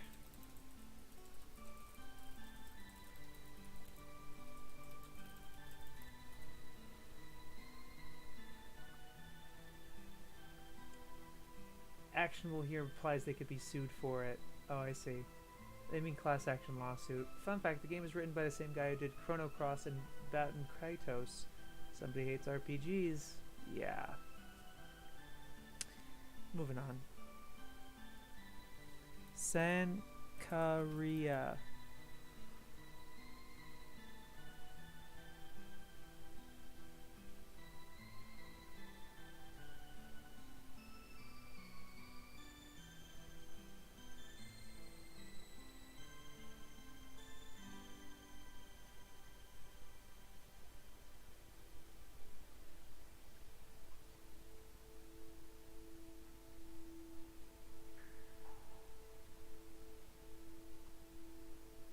Oh. See, this is the kind of flip. I don't know if John's still around, but like this is the kind of flippancy I'm talking about. Despite attempts by the narrative to keep things chaste and theoretical, there's no avoiding the fact that this story takes the idea of blank slate, pre-abused girlfriends into the world of necrophilia. So thanks for that, anime.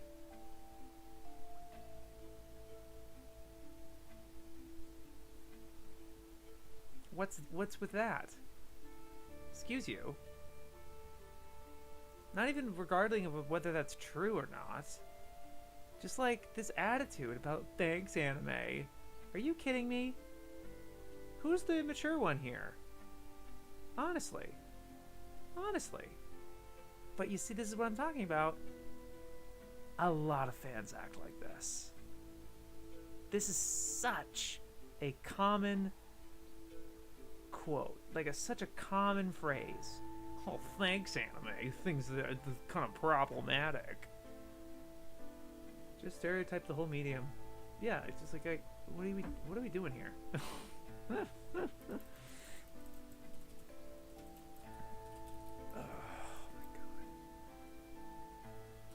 There's no avoiding the fact that this story takes the idea of blank slate pre-abused girlfriends into the world of necrophilia. So thanks for that, anime.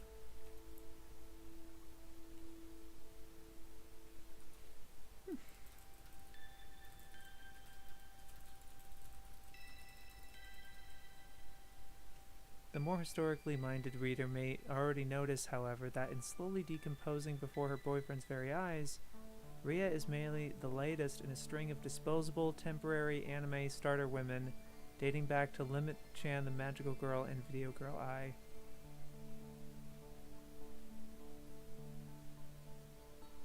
Alright. Sanpei the Fisherman. Yay! I've been meaning to watch this one. It's 109 episodes and they're all raw, but like that literally hasn't stopped me before. This looks really, but I think the manga looks gorgeous, so I don't know. I'm kind of torn about either the manga or the anime.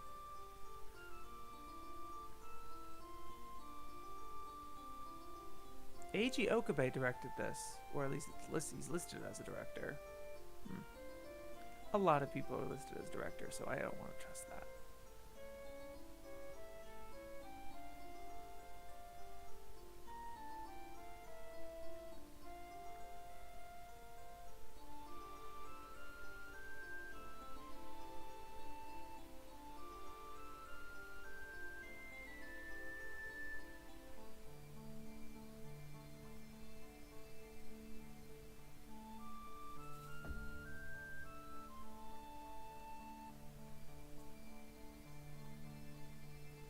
Okay, not much to say. They didn't really give any opinion or anything.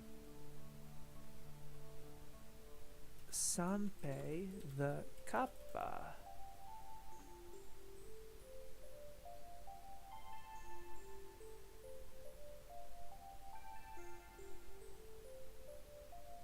By Shigeru Mizuki. But not much else. Just based on the manga. Okay, not much to say. No changes either. Sanshiro Sugata from 1981.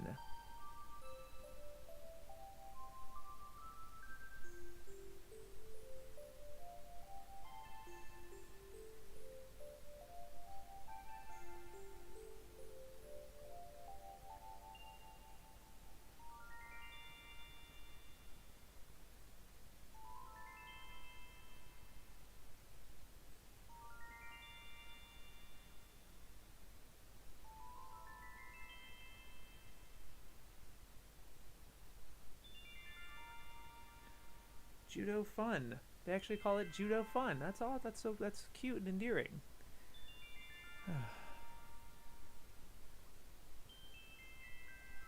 And of course they say for more Judo Fun, see Yawara. They reference Yawara a lot. I could say the same thing for any medium in existence. I think the main character is a zombie girlfriend, but I feel they're exaggerating how much of a problem it is. The show is at least 100 episodes subbed, man. What? What? The fishing one? No way. Well, that's really encouraging. It's almost fully subbed. I swear to God I didn't. And I remember someone talking about it and it was raw. I swear. That's crazy. That's exciting. Sankari is from the Rakugo director. Oh yeah? No shit. This is based on Akira Kurosawa movie. I just looked it up on 9am. Of course. Fuck. Wouldn't have guessed. Let me check AB.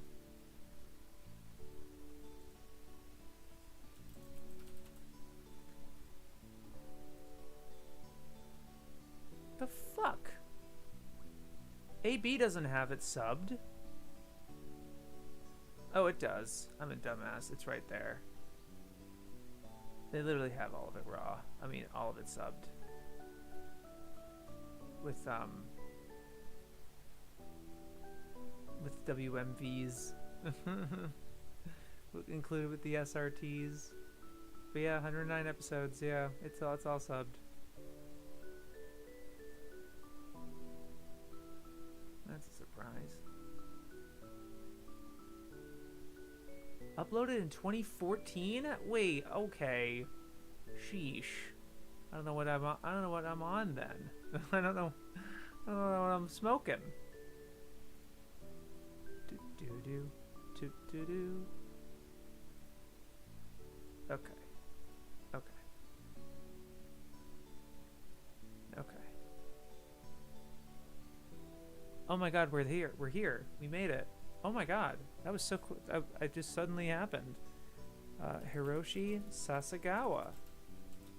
Oh, we fucking made it. Under 4 hours.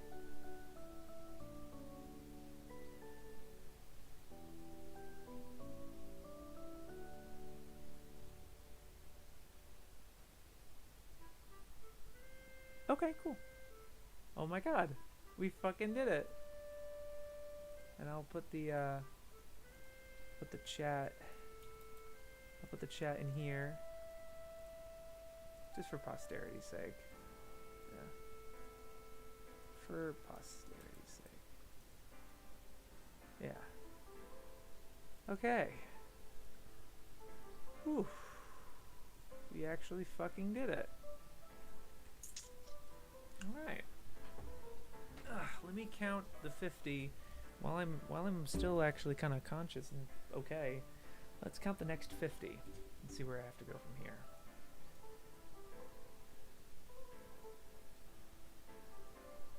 Okay, 1, 2, 6, 7,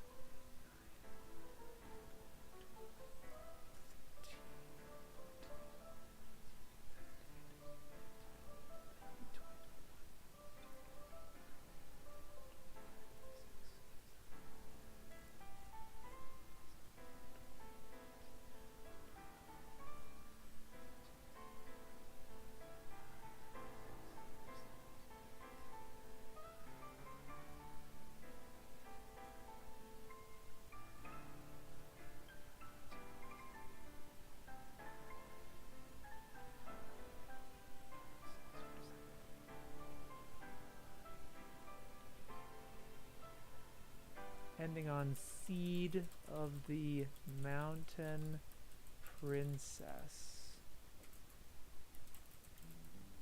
Friday 5.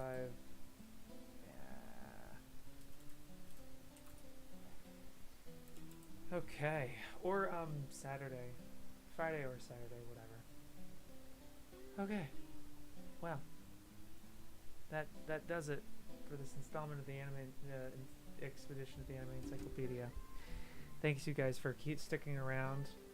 Those of you who kept around towards the end, everyone who showed up throughout the stream, and of course the people who are watching the VOD, who are very quiet observers, but seeing it consistently be around 100 views is just really strangely encouraging.